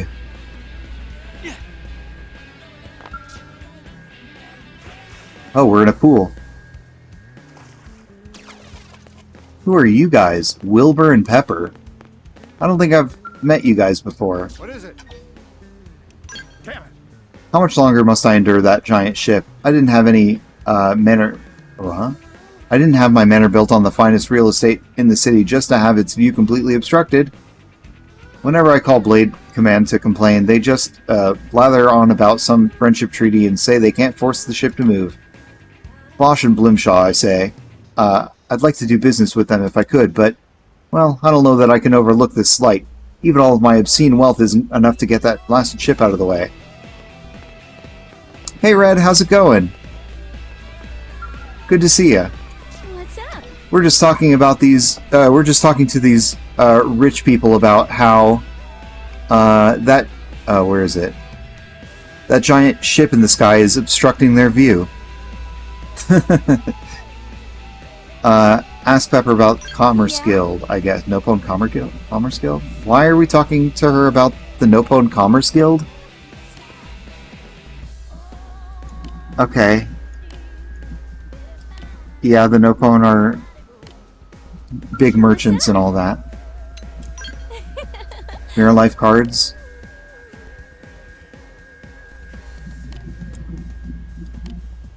Oh, okay. There's like a trading card thing going on. Like they've started making like trading cards about like all the wildlife and stuff. Oh no, that's not what I want to talk to you about.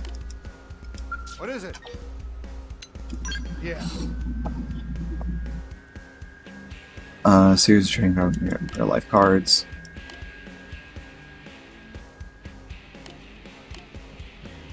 Alright, so they're up on the trends is what they're telling me. Okay, I mean, good for them.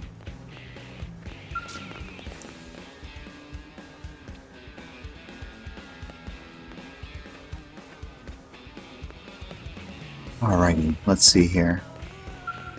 Check. Oh, that's right. Fog over here needs...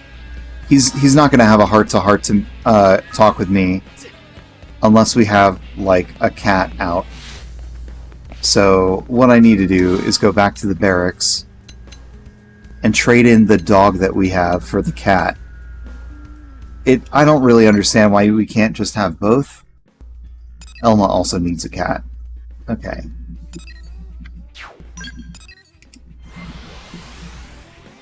Apparently you can only have one pet out at a time in this game. So for anyone who has a dog and a cat, that's just unrealistic. At least in this game. Alright, we're going to change our Labrador for our Abyssinian.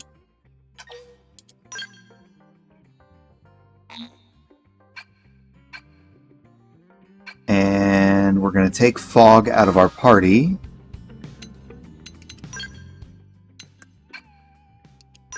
And we're going to put Bry in the party, who is Fog's brother, supposedly.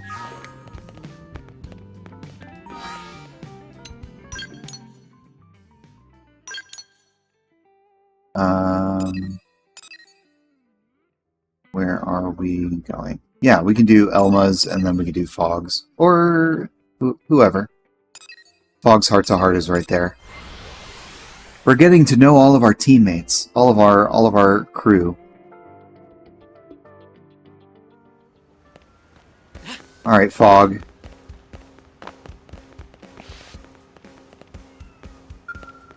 You know, standing like that in that position is probably going to hurt you. Especially standing like that for like an extended period of time. You're going to hurt your back.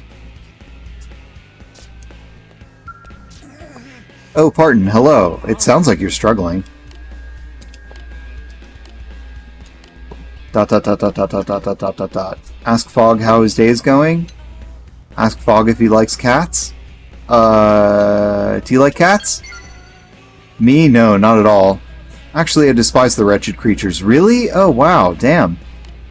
But they started it. They're always cruel to me. For example, if I were to turn my gaze from this one for even a moment, I know it would leap at me and slash my face repeatedly with its evil, evil claws. Back on Earth, the common house cat, or Felis catus, was ever a nemesis of mine. I'd hoped things would be different here after all. The Monon and Nopon have different languages, but for some reason, we all understand each other. So with that in mind, I was trying to establish a form of meaningful communication with the local cats. It doesn't really seem to be working out, however. Why do you think cats and I aren't capable of understanding each other? Say that Fog may meet a cat he can understand one day. Guess that a cat's meow doesn't contain words. Well, maybe one day you'll find just the right cat. I suppose that's a possibility. I certainly haven't conducted my experiment on all of the cats here on Mira. One day I may indeed meet a cat who has no interest in using my face for a scratching post. I will hold that hope in my heart throughout my remaining years on this planet. You completed Fog's heart-to-heart, animal lover. So, I guess that seems to be a little bit of a reused trope with the characters, like Irina and Fog, I guess, both now like the animals, but can't seem to understand them or get along with them.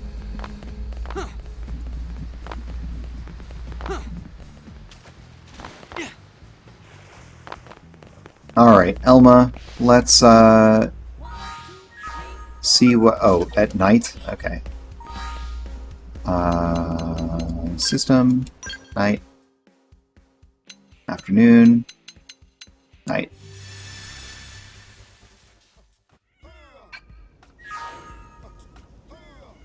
Oh, there we are. What am I doing? I'm playing with this cat. I figured it was kind of obvious. Do I not seem like the animal-loving type to you? Believe it or not, I had a pet Siamese on Earth. On my days off, she would crawl into my lap and let me stroke her chin while I enjoyed a good book. Petting cats always reminds me of life on Earth. What about you? Does interacting with pets remind you of anything? Say it makes you suspect you had a pet on Earth? Hey, your face lights up when you talk about pets. Such a powerful reaction to a lost memory. I wonder if that means it's actually a returning memory? Do you think pets could serve as a trigger to recovering your other lost memories? Mind if I ask you another question, just as a matter of personal curiosity? What animal do you think makes the best pet? Say you're an Elma person? This is the second time in the game that, like, we can imply that Elma should be a pet or something like that. And this is maybe like the third or fourth time in the game that we're treating like other characters as pets. I don't understand. Maybe you need to get them together somehow so they can teach each other the secret to petting animals. Human Zoo, I think my theory is that the developer of this game is just like a harem guy. He's just really into like collecting women as I don't know, furniture or something. I mean, we're not gonna have another chance to see what this dialogue says, because I don't think I'm gonna replay this game anytime soon. So, we're gonna say Elma makes the best pet. That's interesting. You know I'm not a pet, right? So why on earth would you even say that? Perhaps this is another symptom of the damage your Mimius home suffered in the crash. I think it's a symptom of the developer being a weirdo. Sorry if you're into the harem kink. That's not directed at you. Enjoy your kinks. I'll make an appointment for you at the Mimius Home Maintenance Center and request they perform a disassembly so they can analyze your components. Oh, don't worry. It's a routine procedure for severe mental damage. I'll personally make sure they do a thorough job of cleaning out your skull. You completed Elma's heart-to-heart petting zoo. Speaking of heart-to-hearts, everyone's like... oh, whoops. Everyone's like at least like 3 or 4, right?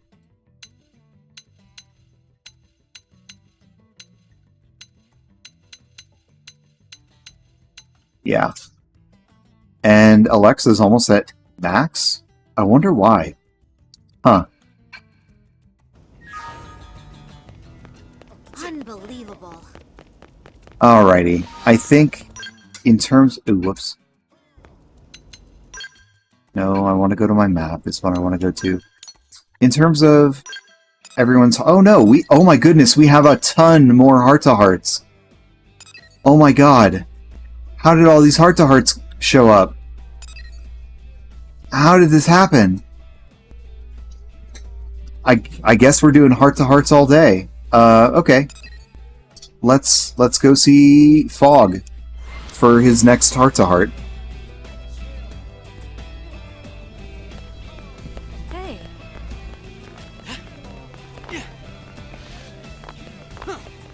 I guess that's what happens when you do a lot of grinding and get everyone's heart levels up really fast.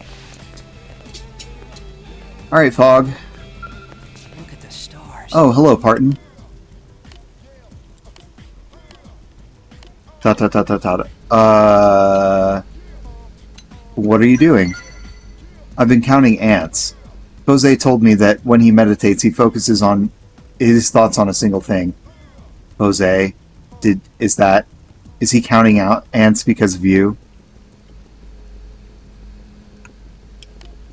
I decided to focus on counting ants.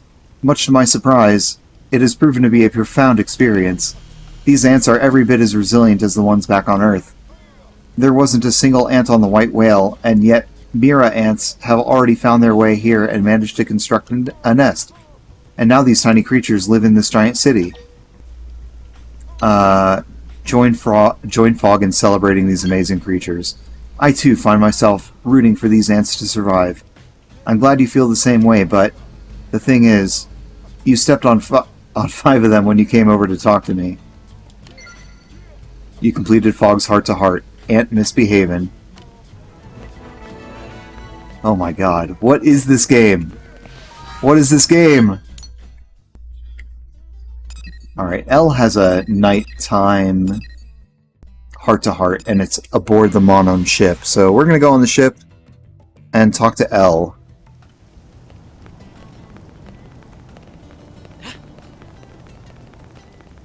Oh, you're new here.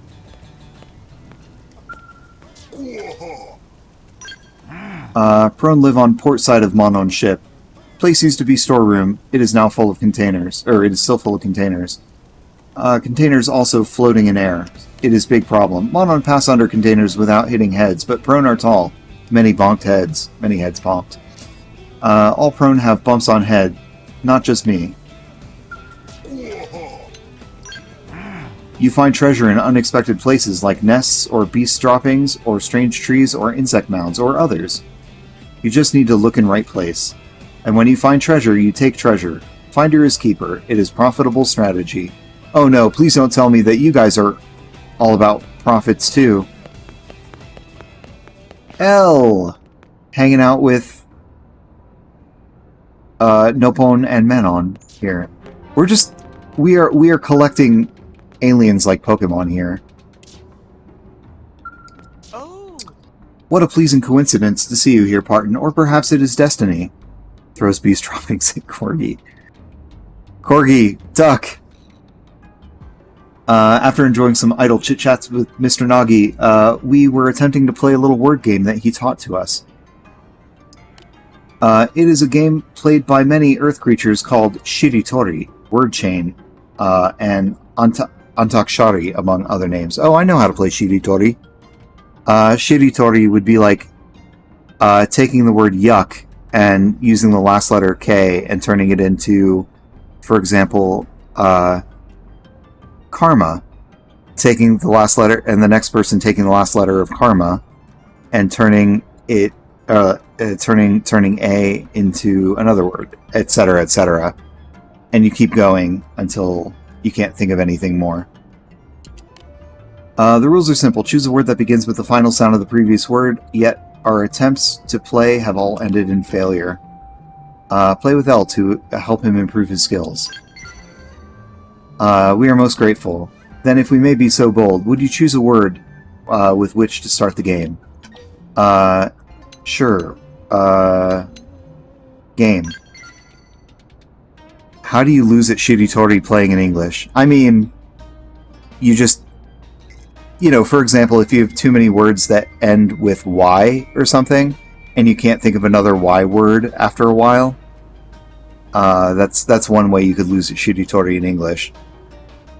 Because in Japanese, when you end a word in N, if you choose a word that ends with N, then there isn't any words that start with N, so obviously, like, you've caused the game to end. Quite fine. Mr. Nagi had mentioned that a straightforward word is the typical opening. Then we must say a word that begins with an M sound, like Mimiasome. Oh, you're playing with sound. Okay, they're playing by Japanese kind of rules here. It's strange how we don't seem to have any problem playing this game with you, but we're so unsuccessful in playing with others. Suggest that the other players didn't understand the rules. Say that all players need to speak the same language. Yes. Oh. But of course, you're exactly right. How could we not have realized that? Each of the players in the game was speaking an entirely different language. We were speaking English, the Nopon was speaking Nopon, and the Monon were speaking Monon. Somehow we were able to communicate, but of course, the sounds that formed our words should have differed from language to language. We are so glad that you came to this, that we came to you with this problem. Your powers of perspiration are second to none. Yes, our powers of perspiration. So we must attain a sufficient level of fluency in the Monon language to play word games properly. It's settled then. If you'll excuse us, we have a great deal of studying to do. I could see that being a fun game with small children just as a language game, or as a learning game in English. There have been times when Corgi and I, at least, probably Corgi, I definitely have played this Shiritori game in Japanese elementary and middle schools, just as a learning game. And it was fun. Shiritori. And apparently the other wing of the ship is opened up now. Which was not the case before.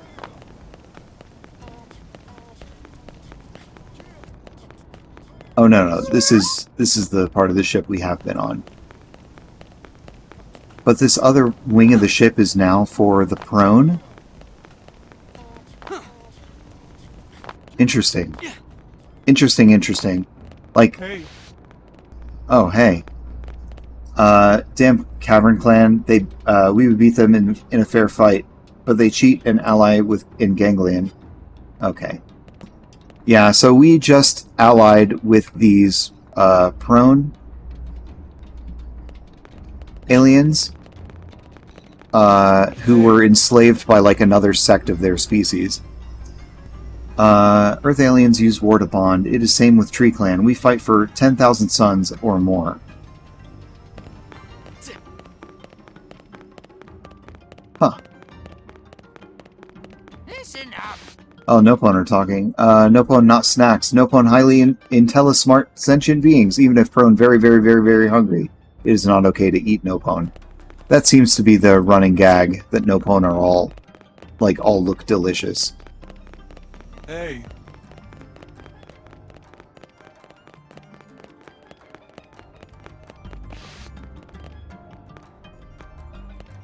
Alright.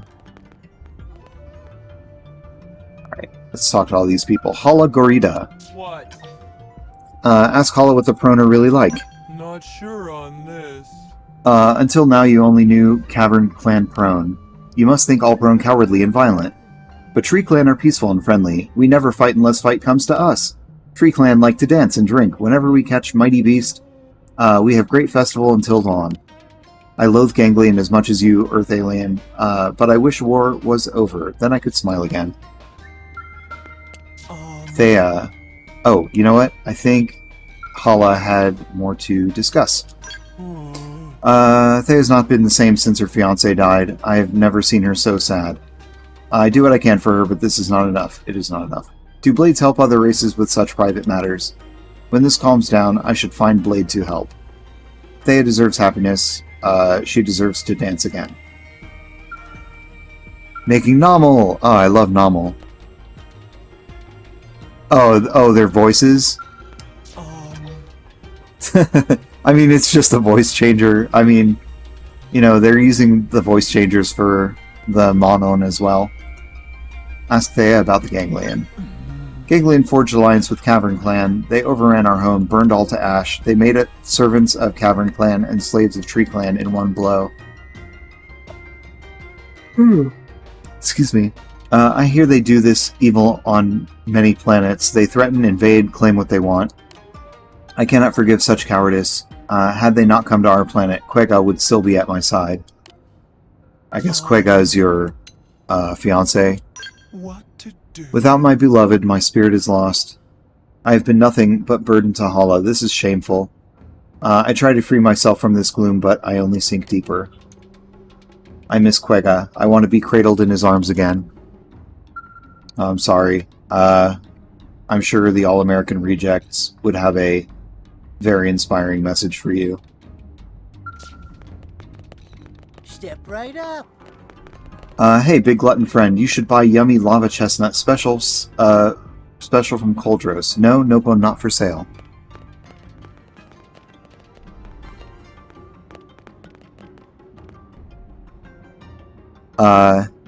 It's just that for some reason it sounds like it's coming from the mic.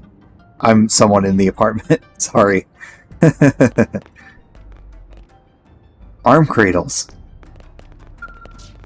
I think I must have missed the arm cradles thing.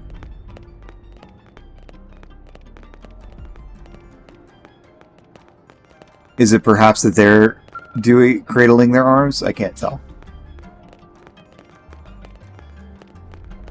Let's see here.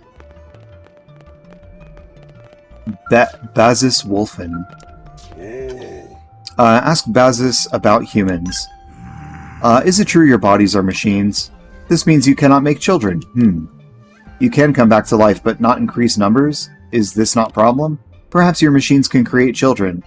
But it is not same. Very sad. I hope you find real bodies soon. Then you can make families like me and Huxena. Ask Bazis if anything is troubling him. Cavern Clan forced Grandfather Ald to work when he was ill. If he fell ill, they hit him, doused him with ice water. They called such things punishment. Kurz made his illness worse. He may not have long to live. It is unfair. I wanted him to see my children. Ah, man. Yeah, I mean... slavery.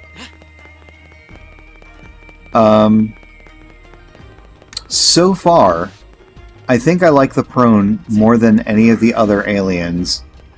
Because they're the only people in this game that do not want to talk about commerce or the economy. And I am a fan. Oh, because Thea wants to be cradled in her fiancé's arms. Oh, yeah.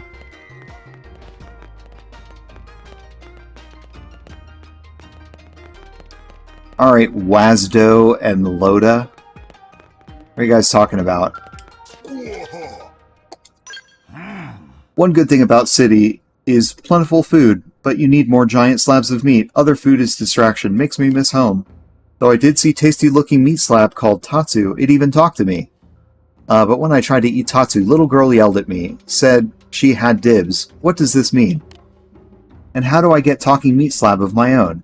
Are they sold in store? Oh no, please don't talk about selling in store. Do you know beautiful prone female named Lavina? Soon she will be fit to wed. I must have her as mate. I must have wedding. Then I can dine on piles of beast flesh.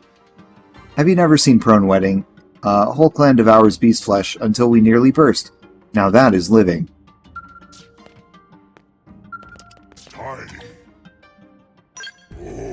You've saved my family, I am grateful, but know this. Our treaty makes Earth aliens equal to prone, not better. We are not Cavern Clan, no alien will keep us beneath foot. Do not insult pride of Tree Clan, or you will pay with life. I hope you hear me. I can't speak on behalf of the government, but... do you know Father's Pain, Earth Alien? My daughter, Lavina, has reached marrying age. I worry her mate will be that ridiculous Earth Alien. I cannot bear such thoughts. But I cannot keep her safe forever. She must become mother and pillar of Tree Clan. Maybe I can give her to warrior like Wazdo Taigant, this guy here. What to do? You could not treat your children like property. That's one thought. One thought is maybe letting your children have autonomy to do what they want. Just a thought. I mean, you know.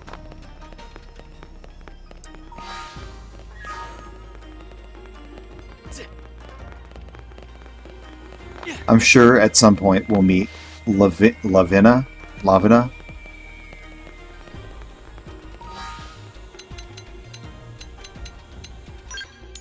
Alrighty. Let's... Autonomy in this economy? Sometimes for a good economy, you need to forego your autonomy. Alright, L's heart-to-heart requires a cat. So many heart-to-hearts! This entire session is heart-to-hearts. We're doing all social stuff today. Oh, there's L and a cat. It's been rumored, L, that you want to eat a cat. You're Alf over here.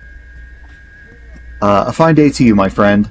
Look at the way this cat is staring at us with such expectant eyes. Perhaps it is aware that it has reached its peak of quality and is eager to be cooked and eaten? Explain to L that the cat is probably just hungry. So that expression is used to extract food from humans. How interesting. We must admit that we have yet to make a proper study of these creatures, and there is much we do not understand. For example, we are confused as to why humans regard these creatures with affection while showing little regard to others, such as chickens. Are some to be eaten and others not? On what basis do you make that distinction? Evade. Answer that different cultures have different customs. Explain to L how humans usually care more about cute-looking animals. Oh... We'll answer that different cultures have different customs. How interesting. So even within humanity, different cultures create different rules. It's also terribly vague and difficult for us xenoforms to understand, but perhaps that is typical of humanity. Well, different strikes for different blokes, as you say. This diversity seems to be one of humanity's defining features. For example, our inventions occasionally have minor defects that may lead to suboptimal user experiences, such as electrocution or severe burns. When we have set Monon, we give the complainant a pizza and all is forgiven. But humans are seldom mollified by cheese-covered dough sticks. Instead, we must listen to each human's grievances and respond individually. It's quite tiresome. But ultimately, humanity is stronger for such diversity. It's what gives you such limitless potential.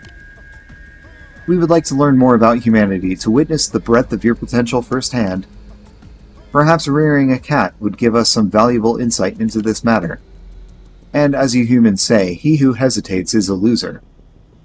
We will speak to Defense Secretary Nagi and ask him to requisition a cat for us immediately. You completed L's heart-to-heart. Kitty chow. Alright. Other heart-to-hearts. We got a couple in the hangar here. Neither of which require a pet.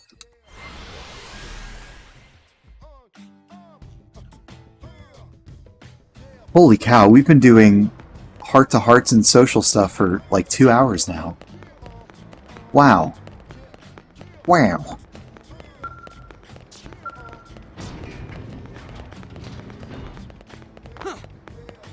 You guys are in the hangar, aren't you? Apparently not. Oh no, there you are.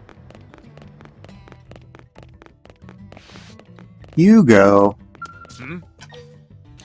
Listen to this. When you find schematics, take them to the AM terminal in Armory Alley. If you have the necessary materials on hand, you create new equipment right there and then. They're not as good as the things I make, of course, but regardless, I've heard you can obtain some pretty great stuff that way. I've been developing new types of data probes, but all my work ended up scattered with the remains of the white whale. I know they would come in handy on blade missions, but without prototypes, I couldn't get anyone to help. If only there was a blade somewhere who is well acquainted with Frontier Nav and willing to help me resume developing such new probes. If only. Alright. This is Lao. Needs to be at night. Let's go to night. Oh, we're in late night. Okay. Alright, Bunny Whisker Man. Matt Mercer. Oh, you're talking to Shingo. Hey, Parton. I was just trying to drill some combat skills into Shingo. We Pathfinders might not be a first-of-a-kind outfit, but it's not like the Ganglion and the Indigents just leave us alone. And when we do run into trouble, I'd like him to be able to defend himself without having to rely on Sidon or Mondo all the time. Shingo's a pretty fast learner, he just lacks experience. How would you train him if he was one of yours? Suggest a brutal regimen with no room for failure? Say you'd guide him with positive reinforcement. Oh, man. I personally would not put anyone on a brutal regimen for anything. Positive reinforcement. So that's really how you train people? I suppose I'd better positively reinforce the crap out of him then. I mean, he's going to be my teammate as well as my student, right? Probably best if I don't break the poor kid.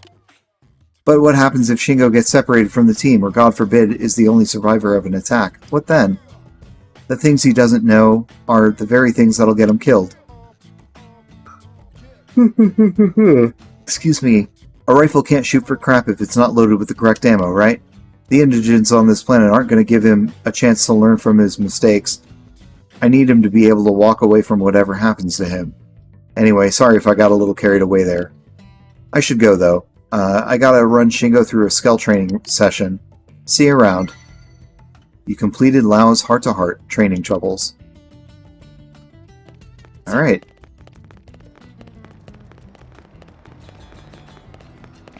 And we have a heart-to-heart on this side? No? Oh, is it in the ship?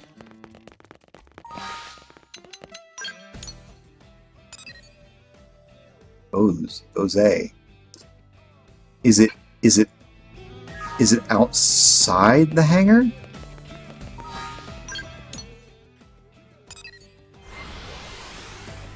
Jose's not, like, in the alien ship, is he? Hey. Oh my gosh. Oh no, he's with us. That's why we can't see him. Alright, let's get him out of the party. System... nope. Active members. Jose, you are out. And... let's put... Gwyn, you're in.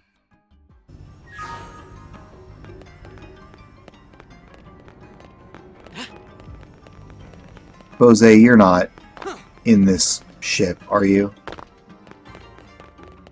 You humans. I don't think so.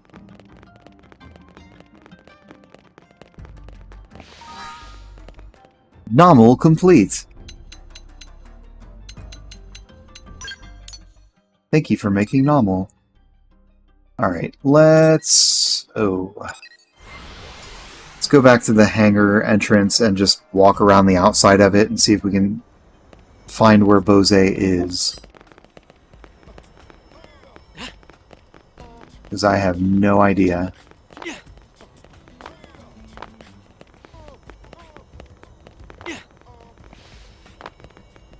Oh! What? A lobster? Clip-clop, clip-clop. Do you hear that? The footsteps? Is that death creeping up behind you, or are they your own steps as you ascend the gallows? Either way, each step brings you closer to your own end. The end begins. Good morning. Good morning. Ask who the person is and what they want. I am the Blood Lobster, a dead man who crawled his way free from the deepest, blackest pit of hell. But today, I am also your guardian angel. But first, a game. Do you see that toy in front of you? Pick it up and throw it as far as you can. Hurry now. And if you don't, boom. It's true, it's true. Listen to your heart if you don't believe me. Clip, clop, clop, clip, clip, clop. Do you hear that? The footsteps. Is it death creeping up behind you? Or are they your own steps as you ascend the gallows? Yeah. I'm not gonna ask any questions. I'm going to pick it up and throw it as far as I can. Holy shit! I'm the Blood Lobster, Grim Reaper of New LA. You owe your life to me. Humans, Xenos, none of it matters. This rotten ark and everyone on it will end in a wall of fire and pain. No one gets out alive. This guy has some serious Chunibyo. Mid-year sickness. Chunibyo is like what you call like a middle schooler attitude where you think you're very edgy and you don't have like a grip on the air, I guess. I don't know. Angsty? Kinda, yeah. Do you hear those little heartbeats? I've left 100 of these adorable little presents all around the city. And you're the only one who knows. But if you tell another soul, boom! Uh-oh, I hear Death's footsteps getting closer. I'd better start running, if you hope to beat me to the bang. Oh no! Oh no! We got a new quest! Rise of the Blood Lobster. Safely recover the stuffed lobsters from around New LA! Oh my god. Yeah, we'll track it as long as you're you, Parton. The countdown will not stop. Now, run and suffer. Dance to the mad tune of your own inexorable failure. Kya ha ha ha ha!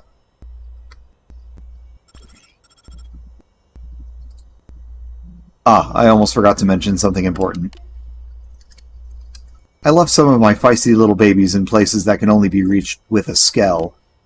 If you don't have one yet, it's time to pull up those grown-up pants and get clearance from that idiot commander of yours. That's all for now. The next thing you hear from me will be boom, kya ha ha ha! Don't keep my little babies waiting. Tick tock, tick tock. I don't have a skell! I see something right over there that I should probably get over to. Is it a Blood Lobster? I know we were about to go talk to Bose, but I can't let the Blood Lobsters explode.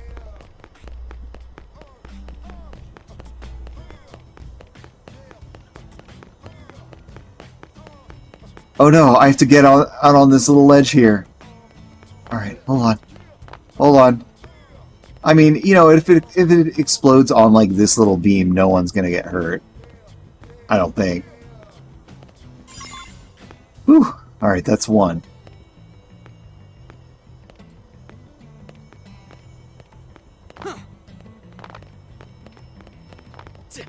Still need to find where Bose is.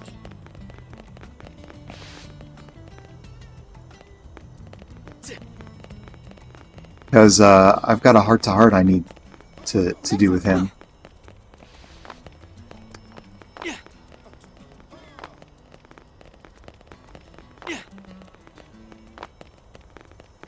You know, at least they don't make this quest super imminent. There's like no countdown timer.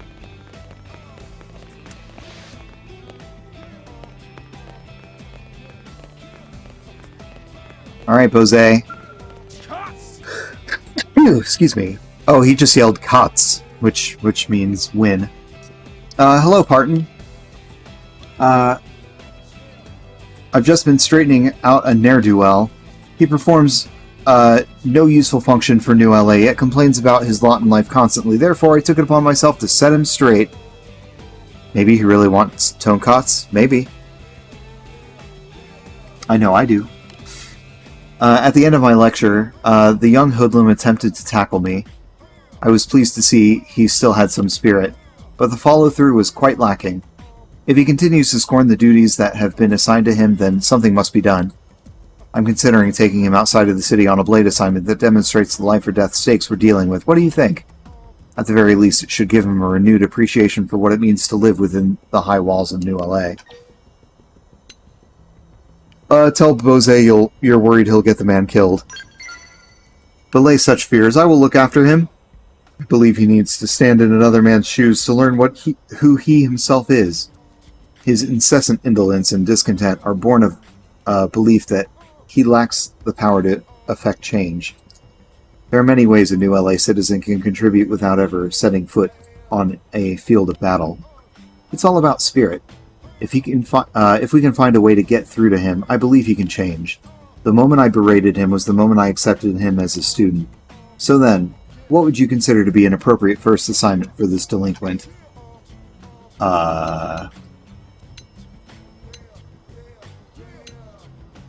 Send him out to defeat a tyrant. Just throw him at the wolves. Even to an amateur, you show no mercy. I approve. Yes, it could prove a tad dangerous, but I will support him with all of my strength. A little taste of sheer terror should illuminate all sorts of truths for him. Well, I'm going to bring him to the maintenance center. If all the good doctors are able to patch him up, he'll begin his blade assignment at once. I cannot wait to meet the man he's about to become. You completed Bose's heart-to-heart mastering self. I am a little worried that might have gotten this NPC killed. I think that is a possibility. I think that is something that can happen. In the meantime, if I run around this building, will I find another blood lobster? I wonder.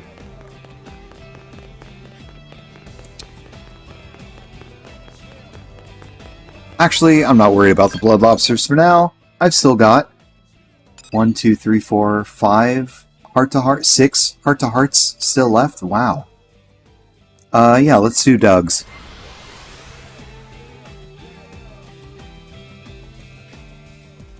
Oh, Doug.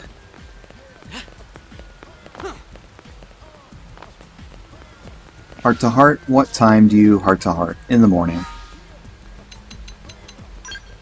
Change the time.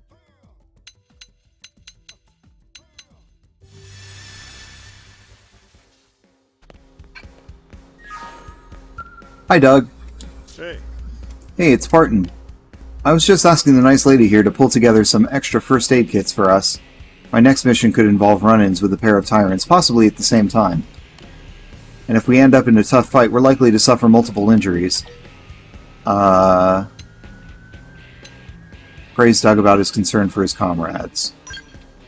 That's hardly something you should be praising me for. I know all of us have a moral duty to serve the whole of humanity, but I can't wrap my head around that. It's just way too much to process. What I can wrap my head around are the comrades fighting by my side, and I include you in that. So I'm going to do everything I can to aid and protect them. And hopefully, in doing so, I'll be serving humanity as a whole. But let's be honest, I'm not looking too far beyond the friends beside me and the balance in my bank account.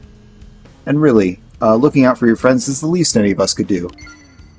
You completed Doug's heart-to-heart, caution and conviction.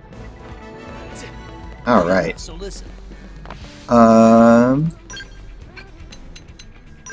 Who else do we got? We got Gwyn and Lynn. Nighttime. It's, Elma. Alright, none of these need pets, which is good. The heart-to-hearts keep showing up too. It's a little intimidating. This heart-to-heart is with Lynn. In the evening.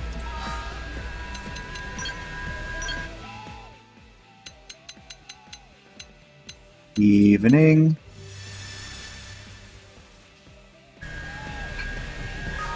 Lynn. Now, what should I make? Hey, Parton, how's it going? Oh, whoops. I was just about to go shopping to get ready for dinner. What do you feel about? What do you feel like eating tonight? Say that you'll take care of dinner for tonight. Take Lynn clothes shopping with you first. Tell Lynn to just cook up Tatsu already. Oh man. You know, we've never tried our hand at cooking. If we offer, could we get a cooking minigame? Whoa, really? Okay. What do you want to cook? Do you have a specialty? Oh, sashimi, barbecue, creme brulee, cupcakes, or omelets? Oh man. Oh man. Boy oh boy. What should we make? Barbecue? One vote for barbecue? Alright. Let's offer to make some barbecue. Barbecue, huh? But that's not really cooking, right? Isn't that just barbecuing? Although they do say protein is good for building stamina and muscle. Eat enough of that stuff and before long you'll start looking like Vandam. Alright, barbecue it is. I'll go buy us some meat. You completed Lynn's heart-to-heart. Dinner discussion. Oh. Our heart level with Lynn is all the way up.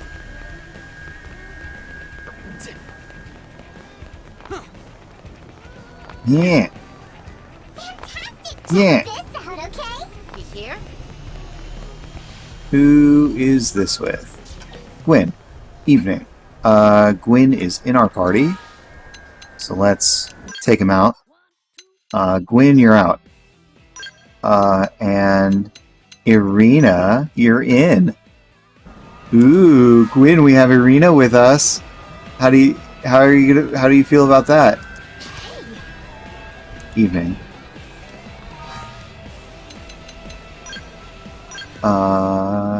It is evening. Gwyn, where are you? Is it not? Did I get that wrong? It says evening. It's evening, Gwyn. What? View fourth heart-to-heart. Oh, Irina must not be in the party. Oh, that's the problem. Ooh, I guess we hit a nerve there. Alright. Alright, Gwyn. This is gonna be guy talk. We got Fry, we got Yelv, and we got Doug.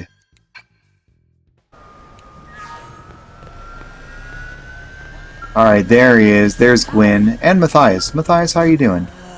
Came here because Gwyn offered to treat me to a decent meal, but it's pretty clear that I was summoned so those two wouldn't have to be alone together. Next time I've got to remember to ask who else is coming before I accept. This isn't helping Gwyn at all. Gwyn? Man, Evening, Parton. Funny running into you here, huh?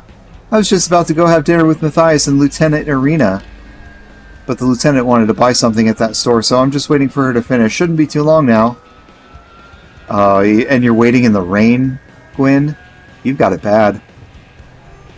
When you got it bad. Da, da, da, da, da, da, da, da. I don't remember how that song goes exactly. Suggest Gwyn buy Irina a present for Irina.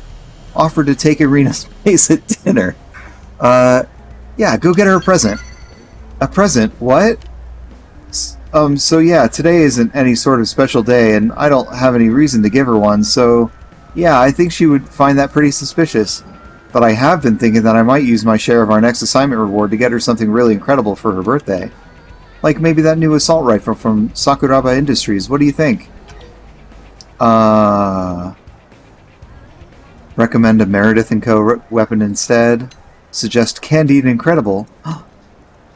Recommend that Gwyn buy Irina a ring. Oh boy. Oh boy. Are we playing Yenta here? Our matchmaker, make me a match. Seriously? That's moving a bit fast, don't you think?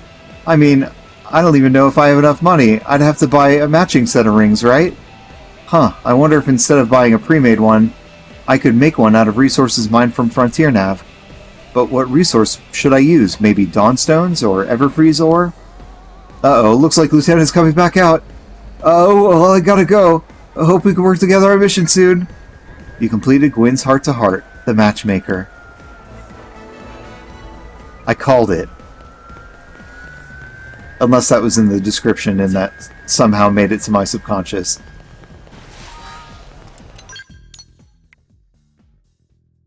Alright, we got 4... Oh my god, we got another heart-to-heart that showed up here for Irina! Okay, we've got other quests for some of the other ones. But we're trying to get Irina and Gwyn together, so let's go do that. Or let's talk to Irina first. Good old Doug. I do like Doug. He's a straightforward guy.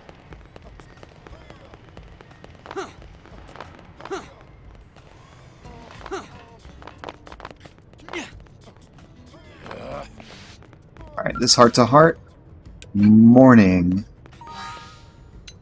Okay, so let's system. Late night, early morning, morning. Alright. Since we can, let's put Gwyn in the party. Yelv, you're out. Gwyn, you are in. Alright, Irina. Didn't think I'd see you here. Fancy meeting you here, Parton. As you can see, I was just having my gun serviced. I've been working with her since we were back on Earth. She knows exactly what I want and always tunes it to perfection. How about you, Parton? How do you keep your weapons maintained? Brag about your rigorous and amazing personalized maintenance routine. Tell Irina you don't really perform maintenance. We talked to Yelv about maintaining our weapons perfectly, or was it Fry? So we're going to continue that story, especially since Fry is with us. Then you're the sort of man people can count on. No wonder the Colonel took you under her wing. Armor is one thing. That just hurts if you... that just hurts you if it fails, but weapons protect the lives of friends and comrades. If you don't keep them in perfect condition, you might not be able to give your all when your team needs you. Have you heard of a man named Mondo, by the way? Yeah, he's in the Pathfinders. Yeah, you guys must have met then. Give Mondo a gun you want serviced, and he'll do better than any mechanic in New LA. Gwyn was so impressed he actually asked to be Mondo's apprentice. Is that true, Gwyn? You're here. So lately, whenever Gwyn has a free moment, he disassembles his weapon and gets to work. I'm sure it's great practice, but, well, it's starting to get weird. Like, when he's done, he always spends a few moments stroking it with the tips of his fingers. Ooh. Do you stroke your barrel with your fingers? And then, I kid you not, he licks it. It's maybe the most revolting thing I've ever seen. So next time you run into Gwyn, are you here and listening? Gwyn, you freak. Tell him not to be such a creepo, alright? You completed Irina's heart-to-heart. This is my rifle. That I really wish, because you had him in your party, he could interact in some way or react to that. Oh, that would have been great. Gwyn, I did not realize you were such a freak with your rifles. You gotta offer someone else to lick the tip. That's where the fun starts. Gwyn. Alright, so we've got Bose and Doug and a bunch of these up here too. Man, everyone has hearts to hearts with us.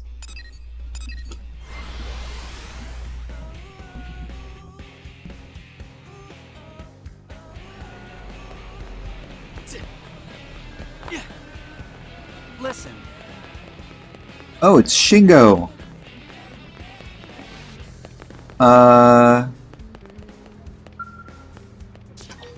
Murderous, nighttime. Alright, let's go to nighttime and see what the murderess is up to. Late night. Night. Carrot, don't worry about it. It's, everything is this is a normal Los Angeles thing. I like it.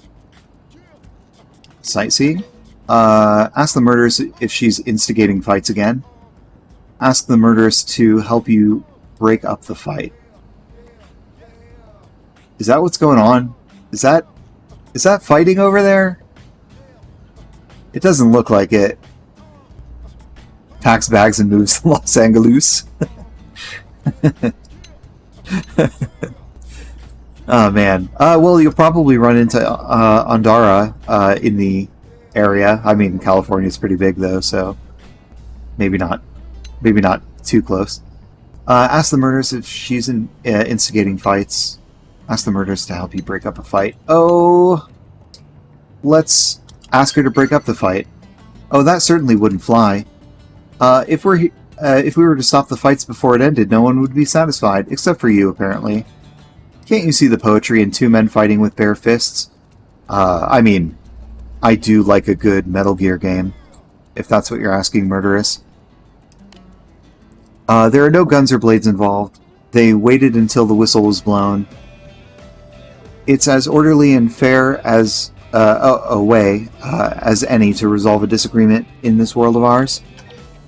Admit that there is some truth in the murderess's words.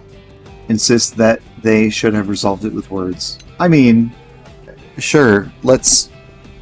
Alright. Your grasp of these situations is as astute as ever. Anyway, it looks like the fight ended while we were talking. Damn it, Igor. You're useless. You can't even bring home pocket change. Oh, I was just talking to myself. Igor? Is her name Igor? Igor? I don't know. Anyway, enjoy your evening and all that. I'll see you back in the administrative district. You completed the murderess's heart-to-heart. Fight scrubs.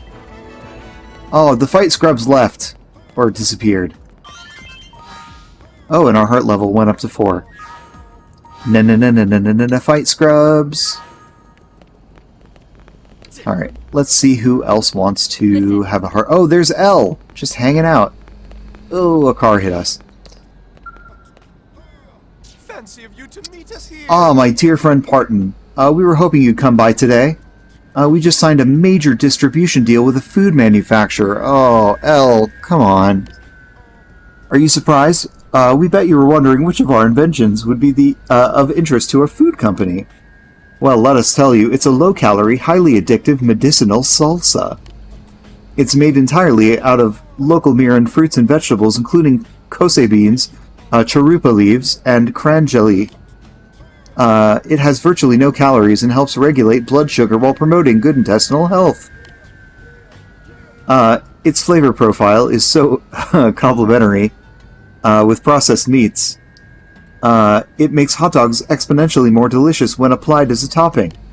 So delicious, in fact, that test subjects will eat as many hot dogs as you give them in a single sitting. Well, are you impressed? You know how much we value your opinion. Express jealousy over how much money Elle will make. Express concern that people will overeat hot dogs. Suggest Elle develop a pizza sauce from the Manon.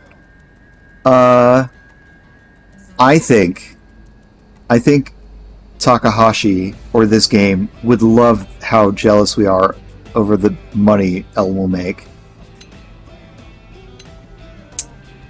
Pizza sauce for the Monon, I think, ties in well with the narrative. Let's be jealous over all of his money. This sort of research is far from our specialty, but it was fun to experiment with the culinary arts and end up with something so interesting.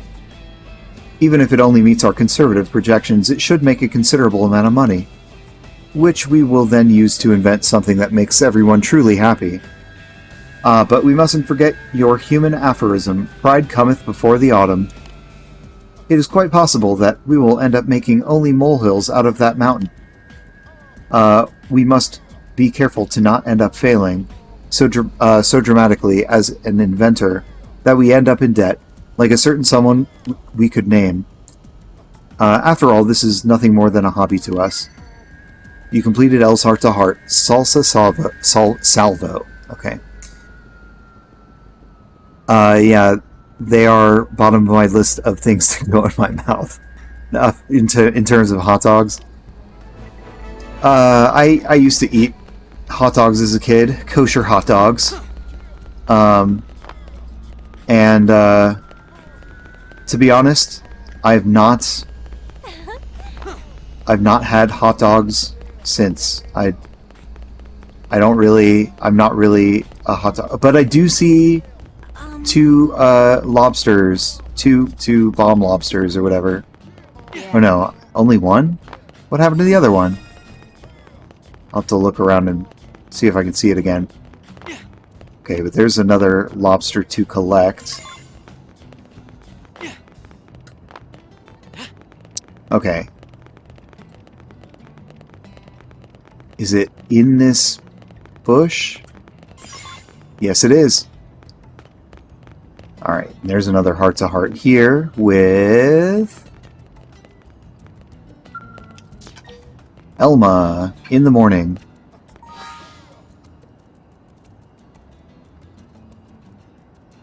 Let's see. They're at the bottom of my list of things to go in my mouth. Hebrew Nationals are the only brand I will touch, and that is only like once every few years. Fun fact about Hebrew Nationals being kosher hot dogs. They're only kosher to some Jews that find the little kosher hechsher symbol on it appropriate, but there are higher levels of supervision under a rabbi that fewer and more stringent observers will accept. So Hebrew National isn't even kosher for all observant Jews. That's just a little fun fact. We had wieners in Kyoshitsu sometimes, but they didn't taste like hot dogs, IMO. Yeah, they were kind of different. I mean, they're not like Americans can do hot dogs, certainly. Let's see. Elma has her thing in the morning. Alright, Elma.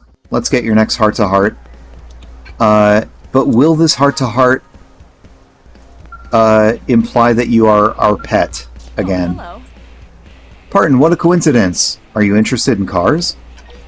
Say that you're a real gearhead. Shake your head. Yeah, I love cars. Love them. I expected as much. There's a glint in your eyes that I recognize from another car lover I know. I'm hardly an expert on the topic myself, but I know enough to poke around under the hood. It reminds me of how that friend of mine used to use all kinds of crazy car jargon when he drove me around in his classic car. White walls, glass packs, supercharged Hemi, rack and pinion steering, stuff like that. His car was really old-fashioned and it stalled all the time. But I think that gave me an appreciation for the history of the automobile. Made me feel like cars were more than just a bunch of bolts and metal. Boast that your first car was steam-powered? Suggest to take Elma in a ride once you buy a car.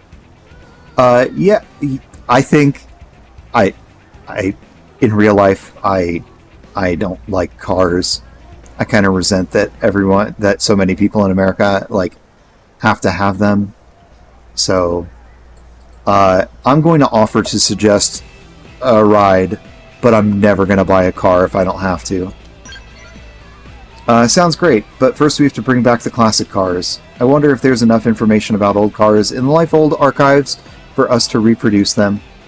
I know it's hardly feasible now, but let's do what we can to make it a reality someday. That would really be something to look forward to. You completed Elma's heart-to-heart driving force. Well, that is the thing. I love a good sausage or stuffed meat log, as you were.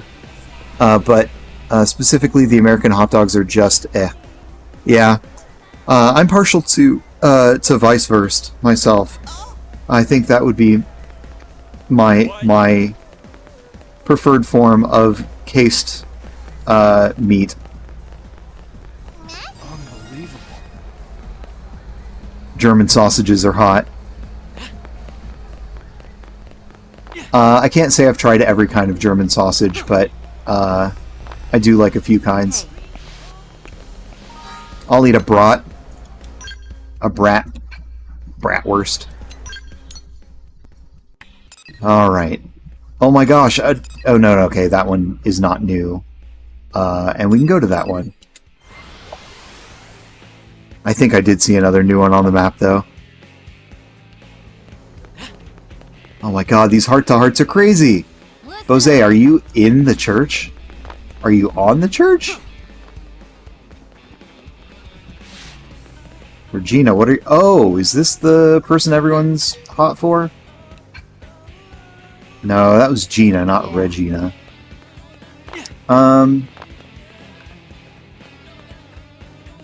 Bose, what? In the morning. We are still in the morning. Are you under the church? Oh my god. You're under the church, aren't you?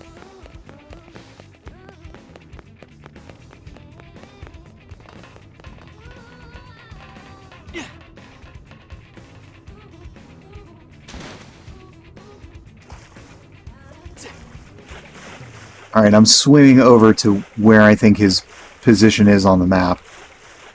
Bose, where are you?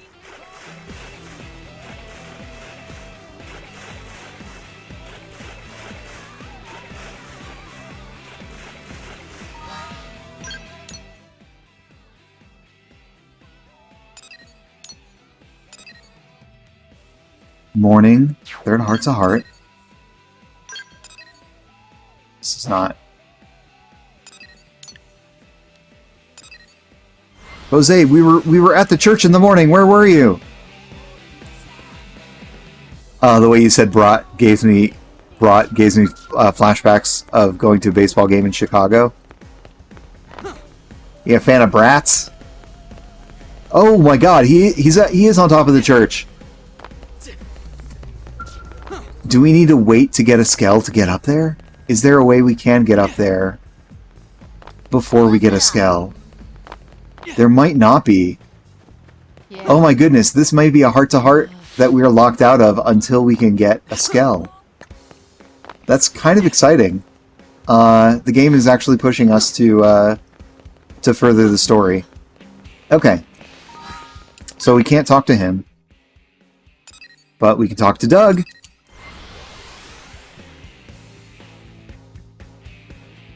Chicago.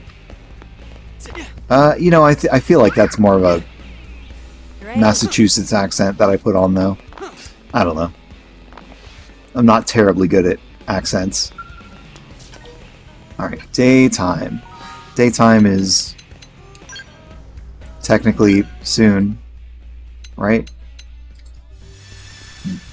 Afternoon, maybe? That's daytime, right?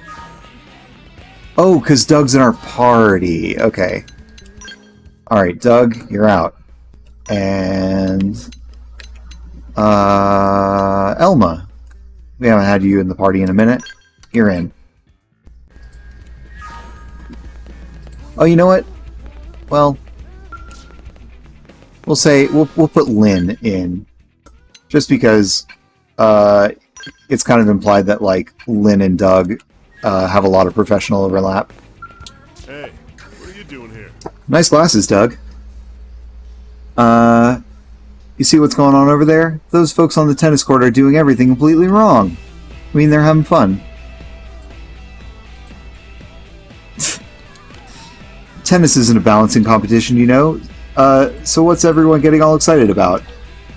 Suggest that Doug teach them the right way to play? Ask Doug to explore the merits of the Xenoform's ways. Huh. So you're saying I should think of tennis like a deck of cards? Something that with a common set of pieces, but lots of ways to play? I don't know if I buy that, but they're having fun. More power to them. So what brings you here, Parton? Tell Doug you came to watch him play sports. Tell Doug you hope to work out together. Tell Doug you came to check out the Xenoform balance competition. Yeah, we came to work out with you, Doug. Aw, too bad. I just finished cooling down. If I knew you were coming, I would have waited. I don't mind jogging solo, but it really is more fun to do it with a friend. I'll let you know next time I'll be here, if you're free. Come on down. He completed Doug's heart-to-heart, discipline and discovery. Alright. Oh, Fry's heart-to-heart has...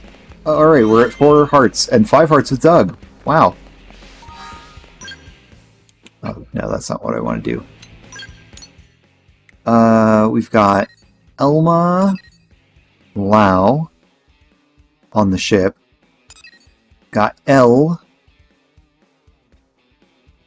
over here. Yeah, we're already best of friends with L. For some reason.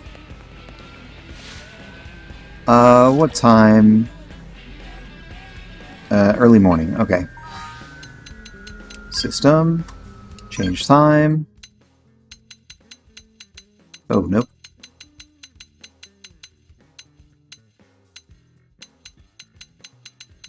There we go. Where are you, L? Fancy of you to meet us here. Ah, my dear friend Parton, we suspected this might pique your curiosity. After all, how could anyone possibly fail to notice such a splendid exercise routine? Teach me your exercise routine. We never cease to be amazed by your ability to intuitively grasp the truths that lesser minds resist, Parton. Truly, you are no average human. This is a hybrid exercise program of our own creation.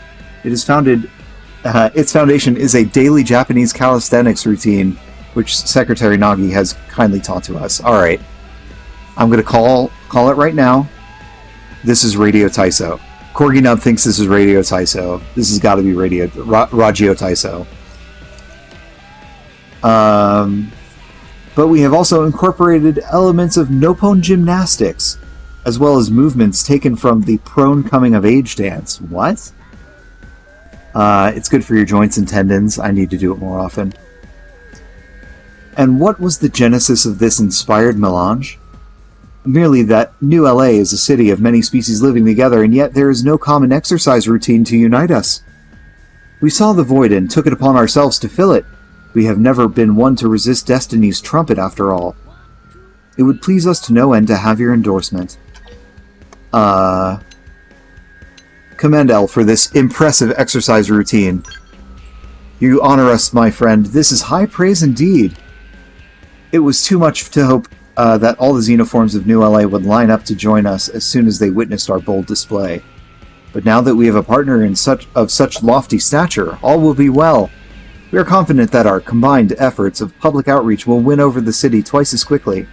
Slow and steady may win the race, but 2 turtles are faster than 1. You completed L's heart-to-heart. Workout warrior. What is this game?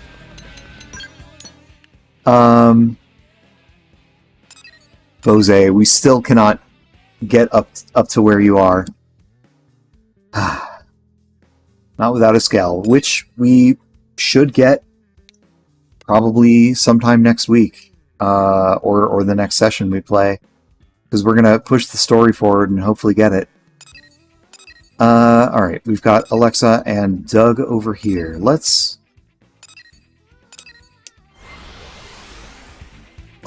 see what they've got going.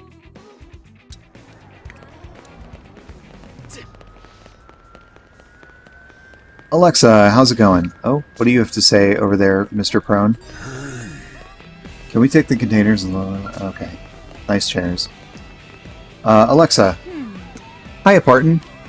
Aren't VTOL aircraft... Oh, vertical takeoff and landing, maybe? Aren't VTOL aircraft incredible? You know Matthew the mechanic, right? He calls our VTOL transporters V-Trancers. As you might expect, the name hasn't really caught on. When I think of airplanes, I still imagine the old school kind with propellers. My dad had a single prop airplane back on Earth. Every time he used to take me up in that thing, I'd spend the trip praying we didn't die in a crash. Kind of weird to think I'll never ride in it again. Ask Alexa why she hasn't brought up you-know-whats. You're very perceptive, but yes, that's correct. I'm trying not to talk about you-know-whats today. Tika said that if she had to listen to one more speech about you-know-whats, she's going to have the maintenance center dissect my brain. And even with that, I still can't stop thinking about running my fingers over the chassis of a you-know-what. If Tika's right, maybe my brain is broken. Anyway, I'm trying to prove that I can control my obsession, and there's nothing wrong with me, but it's pretty hard. Try to trick Alexa into saying the word scale. Yeah. Huh? You're giving me a pop quiz? Okay. What do you call the body-shaped models that science students use to learn about bones? This is a strange quiz. Okay. Oh, geez. Anatomical dummies, maybe? What's wrong? What? That's wrong? Well then, ask me another one, I guess. What do you call a key that can open any lock? Key, locking key, key lime pie, keystone cop, key largo. Oh, it's a master key. Boom, nailed it. Score 1 for Alexa. Why are you gritting your teeth like that? I'm pretty sure I totally nailed it. Look, I never said I was a scientist or a locksmith. Why are you asking me such weird questions, weirdo? I'm sorry, you look frustrated right now. I'm just not that good with word puzzles and junk. You know, 2 trains leave a station and whatever. All I really know about is skells. Ah, I just said it! You completed Alexa's heart-to-heart meteor launcher. It's okay, you can be obsessed with skells. Skells are cool. I want one. I'm gonna get one soon. And then this game is really gonna open up.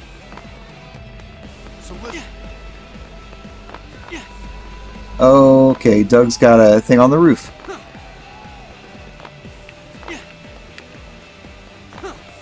Can I land on this car?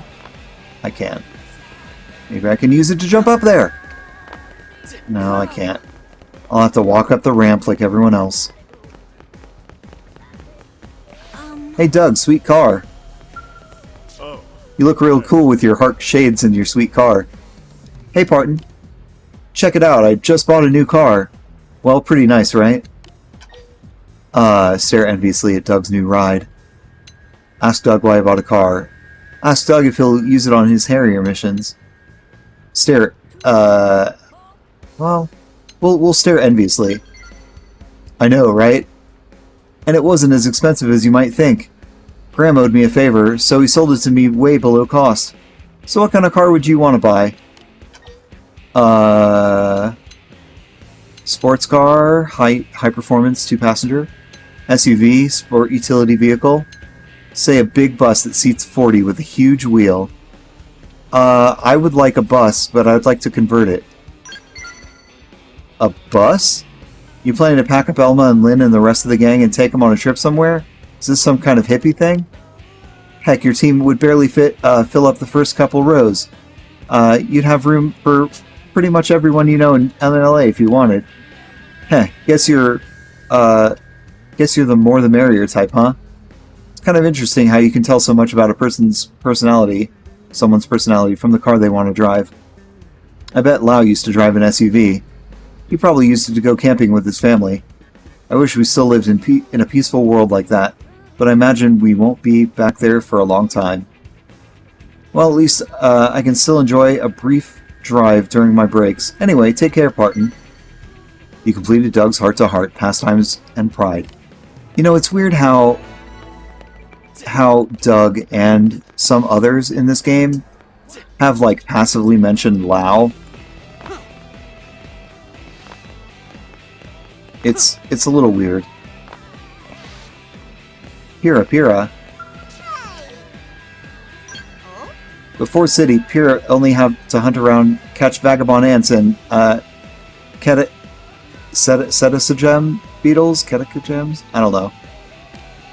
Here in City, food costs money, and human friends always get shouty if Pyrrha try to eat flowers. Only safe haven is this bin. If Pyrrha wait here, nice friends deliver many fine things to eat. Box is food heaven, except for sometimes when tummy starts to hurt really bad, and then terrible things. Pyrrha want eat real food one day.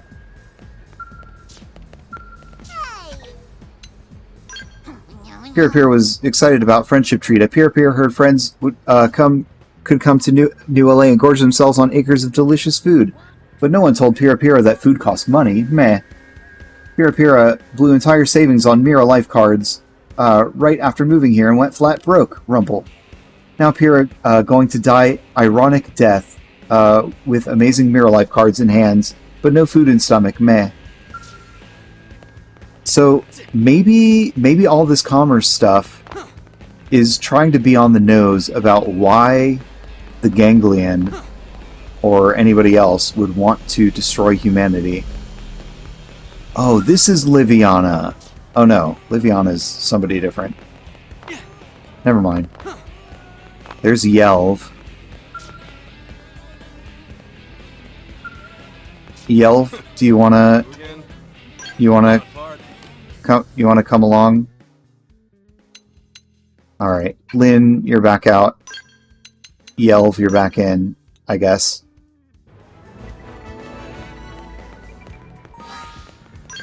Oh man, I gotta get ready to go to work soon. But we've got so many heart-to-hearts to do. There's One Tooth and Bows. Okay, so not that many, actually. We could actually finish in decent time. But Bows is heart-to-heart. Elma and Lao. So let's hop aboard the ship and do these last couple of heart-to-hearts. I love those little doinks. Yeah, people who are big fans of the Xenoblade series, as far as I can tell, just like it's very divisive. People either really like the Nopone or absolutely hate them.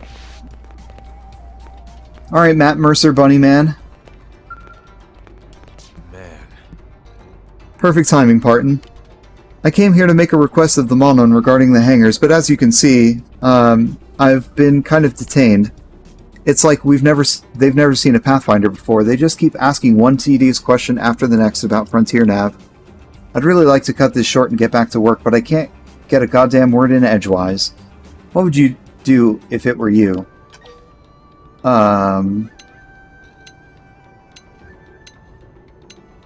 Suggest allow that Lao keep talking until they're satisfied. Suggest that Lao simply ignore the questions and push his way free. Suggest that Lao try to grease the wheels with pizza. Yeah, that's a great idea and all, but it's not like I've got a grenade pizza in my back pocket. Plus, if I tried to lead this throng down the commercial district to buy one, I'd just be dragging things out even longer. At times like this, I can't help but have second thoughts about sharing our city with a bunch of xenoforms. How do you feel about it? I'm cool with it. I mean, it's better that we have friends in space here when we're all alone than not. Mostly, I'm positive about it. You really think so, huh? Don't get me wrong, I've got nothing against Monon. But if we'd never met any Xenos, Earth would still be around today, and we wouldn't be in this mess. I know it's glib to say we'd all be better off if we'd never met each other. But there's some truth to that. I don't know. Still, that doesn't mean that there's any point in crying over spilled milk. I have to do what I can to help us move forward. I mean, think about it, Lau. Like, it was just a matter of time and eventuality, like, for humans to meet other species. So, like, why not now? Looks like the Monon have calmed down since we started talking. This may be my chance to slip back into the administrative district. I'll see you around, Parton. You completed Lau's Heart-to-Heart, the fan club. The fans disappeared. Alright, and Elma should be around as well. Heart-to-Heart. What time of day? Oh, evening. System, change time.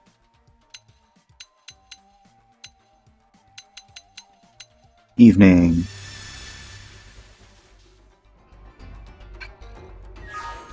Hello, Elma. Look who it is. What are you doing here, Parton? You must enjoy this place as much as I do, huh?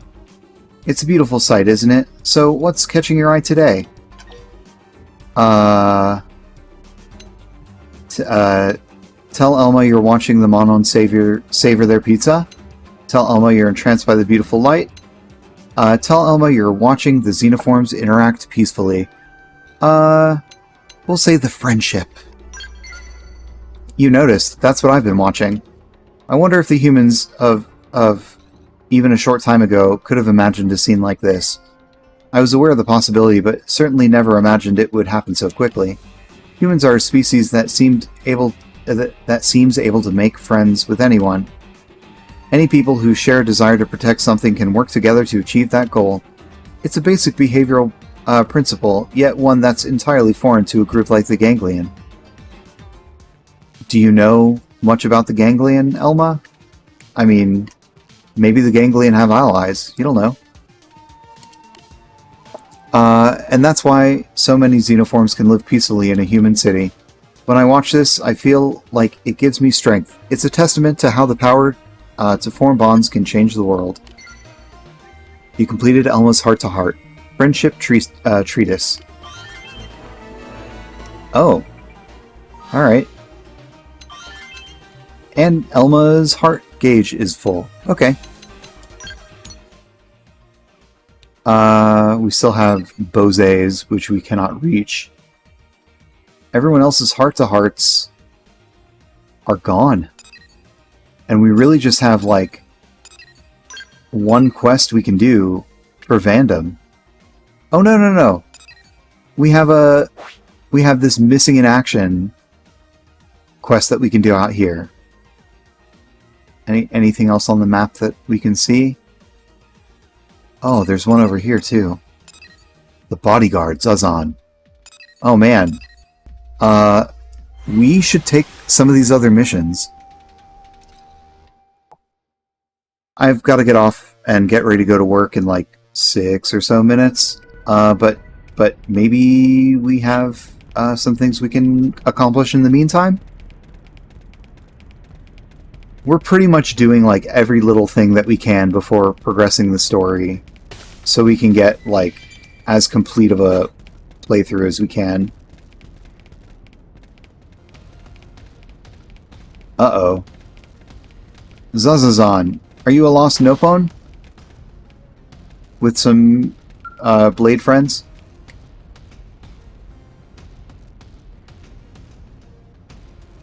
Ah, some bodyguard friend is. Where is weapon? Uh-oh, did we lose something? My weapon? It got totaled by some monsters on the way out here from New LA. Better it than me, though. Am I right? Anyway, what's the big deal? You get me a new piece, I'll keep you safe. Just like our contract says. I'll just be waiting right here until you get it all worked out, okay, Fuzzy? Why is Zazazan running errands for Harvey when Zazazan is boss? Brenda's blade too, yes. Are all blades so bad? This one is useless. Criticize Harvey's work ethic. say that unexpected setbacks can happen to anyone? Ain't that sweet. I'm getting misty over here. Jerk Harvey not taking either of us seriously. Friend may be right in theory, but this blade is certainly exception. Zazazan should have asked someone like you from the start, friend. Still, contract is signed, so Zazazan is stuck with lazy bodyguard. You really know how to make a guy feel special. Look, this ain't that hard. You find me a weapon, I'll risk my neck to keep yours intact. Fine, you there. Responsible blade friend, go find weapon for Harvey so he can do job and defend Zazazan. Please, Zazazan is in hurry to deliver inventory to New LA. Find a weapon for Zazazan's bodyguard, Harvey. Purchase an iron sword. Purchase warrior assault rifle. Purchase titanium shield. I'm going to write these down. Iron sword. Warrior assault rifle. And titanium shield. Okay. Yes, we will accept and track this mission. Zazazan is glad that friend is so responsible. Now please go fetch random weapon. Whoa, an iron sword or bust with me, pal. Personal policy, no exceptions. Well, my buddies will be needing a warrior assault rifle and titanium shield. Thanks and junk. This tomfoolery frosts cookies of Zazan. But there's probably no use arguing. Sorry, friend. Okay, so we go back to New LA.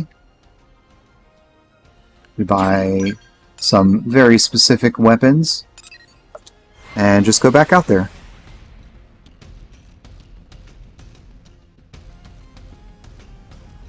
We also have a bunch of Myranium points that we can put into our Nopone shop, which I'm going to do real quick.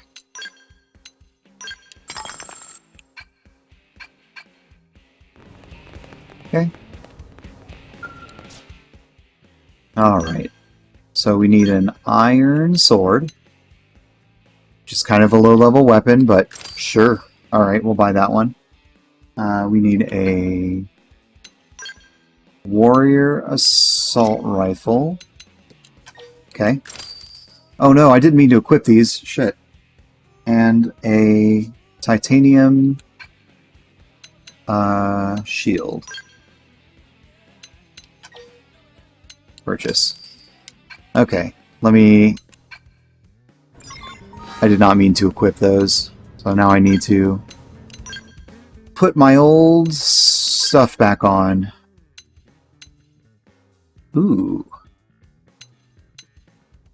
Get a saber. But I think we're going to stick with our knife for now, because it's got appendage crusher. It is really important for what I want to do.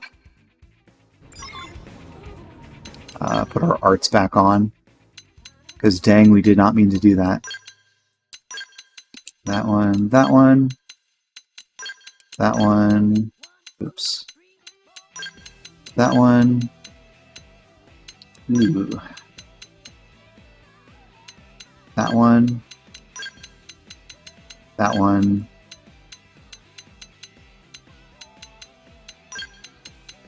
Sleep. Reduces secondary cooldown. Reduces auto attack intervals. That could be good. I need to level it up. And...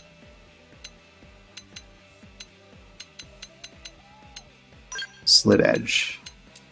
There we go. We messed up our inventory for this mission. Alright, we're gonna go all the way back to Coldros.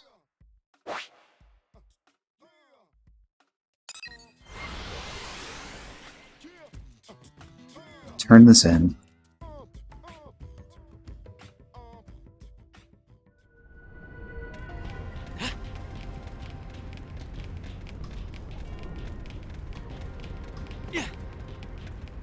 Yeah. Frontier nav revenue. Ooh boy. That was probably more than we spent on all those weapons. Alright, Zazazan, here you go.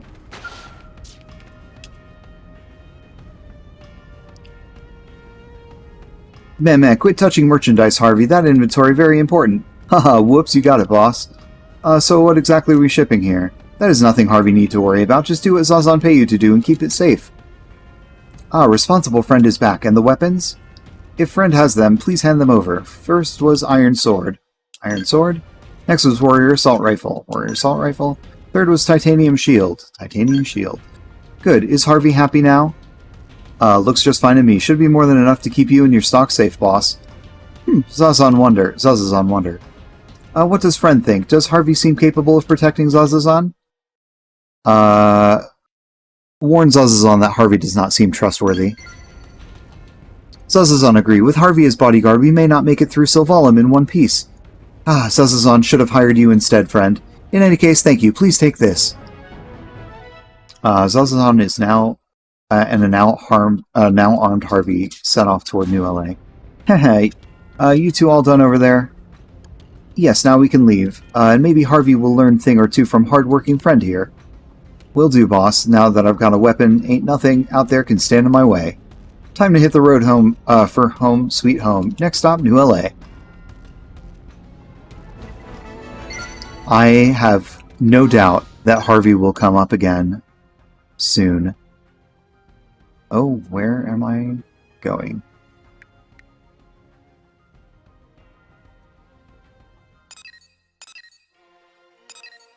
Missing in action. There's one more quest. I'm gonna see what it is before we hop off. I know it's like just like a minute past time. Uh-oh.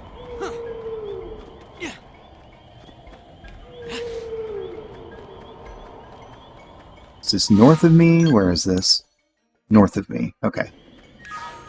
Probably in a cave.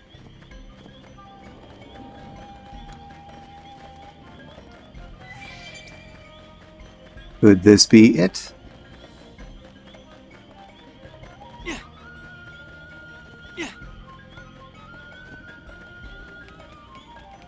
I forget who's missing in action, like what the story said, if this is brand new. Okay. Oh, what do you say over there? So, Orfex. Okay. All right, Chitsu. What's going on? Are you a brother to Tatsu? Meh, where did Brother Pon Tatsu go? What is Chitsu supposed to do without Brother Pon? What? What do you mean? Is Brother Pon missing? Wait. Rise of the Blood Lobster. Chitsu, do you have a quest? Do I need to... Hold on. If I put... what's her name in my party? Where's active members? If I put... Oh no. What am I doing?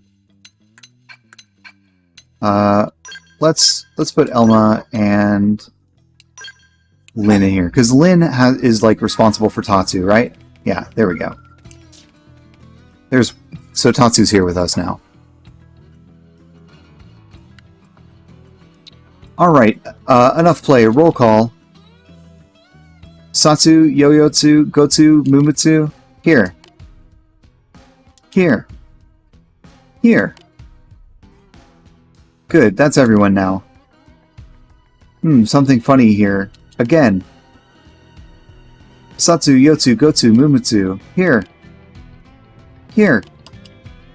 Here. Where's Yoyotsu? Oh no, Satsu. Satsu's not here. Mei, where do... ask Jitsu what happened. It Blade friend of Dadapon. Tatsu, not Dadapon. Fuzzbrain, Tatsu's brother Pon. What going on here? Siblings play game of hide and seek, but one missing. What? That terrible. Hurry up and search for him. Which one is missing? Satsu. This area home to many dangerous critters. Everybody start looking. Right. Satsu always sleeping, probably wandered off somewhere to take a nap. Chitsu just hope nothing come along to turn him into sleepy snack. Warn Tatsu to be extremely careful as he searches. But if Tatsu not Hurry, little brother pawn could get gobbled up. Say that someone should stay here. Propose that you split up and search independently. That's never a good idea. Say that someone should stay here. True. It'd not solve anything if Satsu come back and no one around to yell at him. Got it, Data Pawn. Jitsu, stay here. Brother Pawn. Got it, Data Pawn. Jitsu, stay here. Yoitsu head to Seabound Coil Tree. Gotsu search Sunlit Spring. And Mumutsu look around, Decapotamon. Oh boy. Then Tatsu and friends search around Caravan. Everyone is searching for the missing Satsu. Search for Satsu in Noctilim's Humdrum Peaks. Please find Satsu. Oh boy. I have no idea where Satsu is supposed to be, and it is about time to go.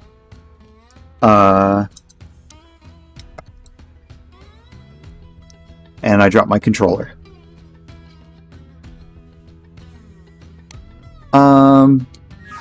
Maybe we can look around real quick and hop off in a couple minutes.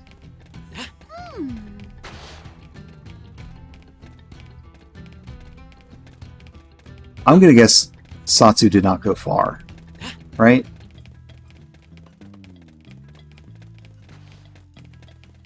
Interesting. Could Satsu have gone through here?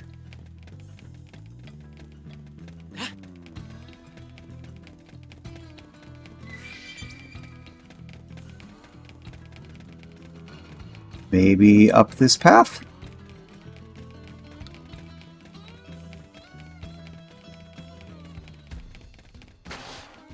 Oh, I do see a little beacon over there, so maybe Satsu is actually nearby. Or at least not far.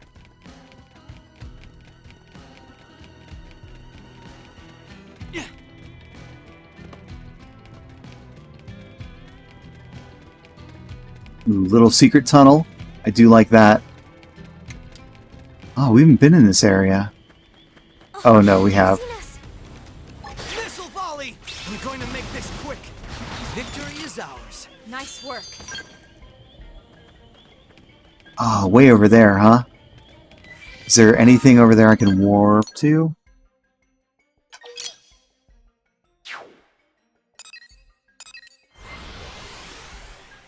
See if we can finish up this quest before it gets too late for me.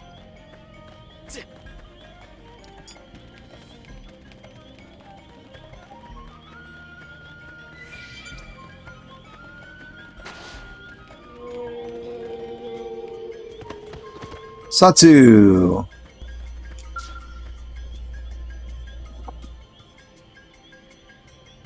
Did you fall? You just sleeping? Yeah, just sleeping. Ah, life is hard for us lady killers. No pushing, restrain yourself, ladies. Satsu's only have one body. Satsu already covered in girlfriend department. Help! Let Satsu keep sleeping. Satsu tell you, no more girlfriends. 7 is limit. What happened here? Where did a pack of Satsu hungry ladies go? Also, who is friend, and where is this? Was that dream? Did Satsu drift off to sleep? 2 superpowers of Satsu are being able to sleep at any time and being irresistible to ladies. Second power only work when first power in effect, but Satsu not complaining. Everyone worried about Satsu? Okay then, Satsu hurry back home. Just like that.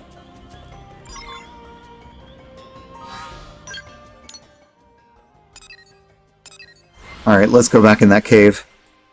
Finish up this quest.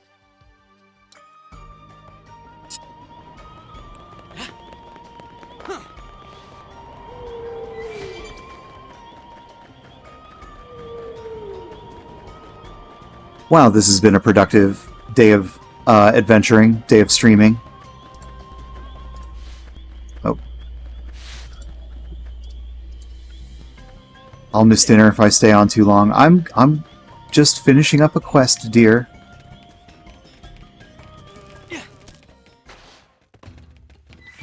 It's the last one. Oh man, I do need to hop off. Alright, Chitsu. Ah, Satsu back. Yon, Brother Pawn. Everyone was searching for Satsu. Jitsu was worried. Those Satsu glad friends... Okay. Didn't call back the others. Right, how do we call them back? Oh, no. Jitsu not think through that part. Tell Jitsu to contact his siblings telepathically, obviously. Jitsu wouldn't be having dumb conversation if that were a feasible option. Yeah, Jitsu would be thinking dumb conversation instead. Not that... never mind.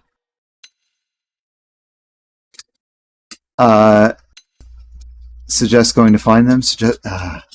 Going to find them. Yep.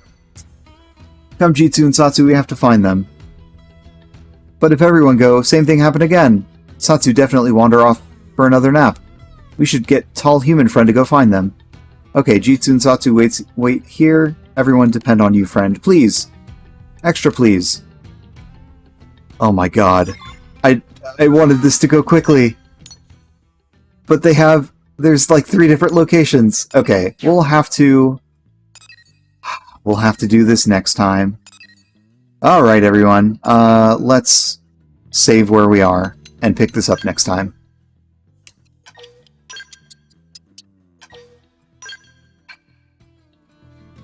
Alright, everybody. We'll play this again next Thursday. And see you later, Space Freighters. Bye.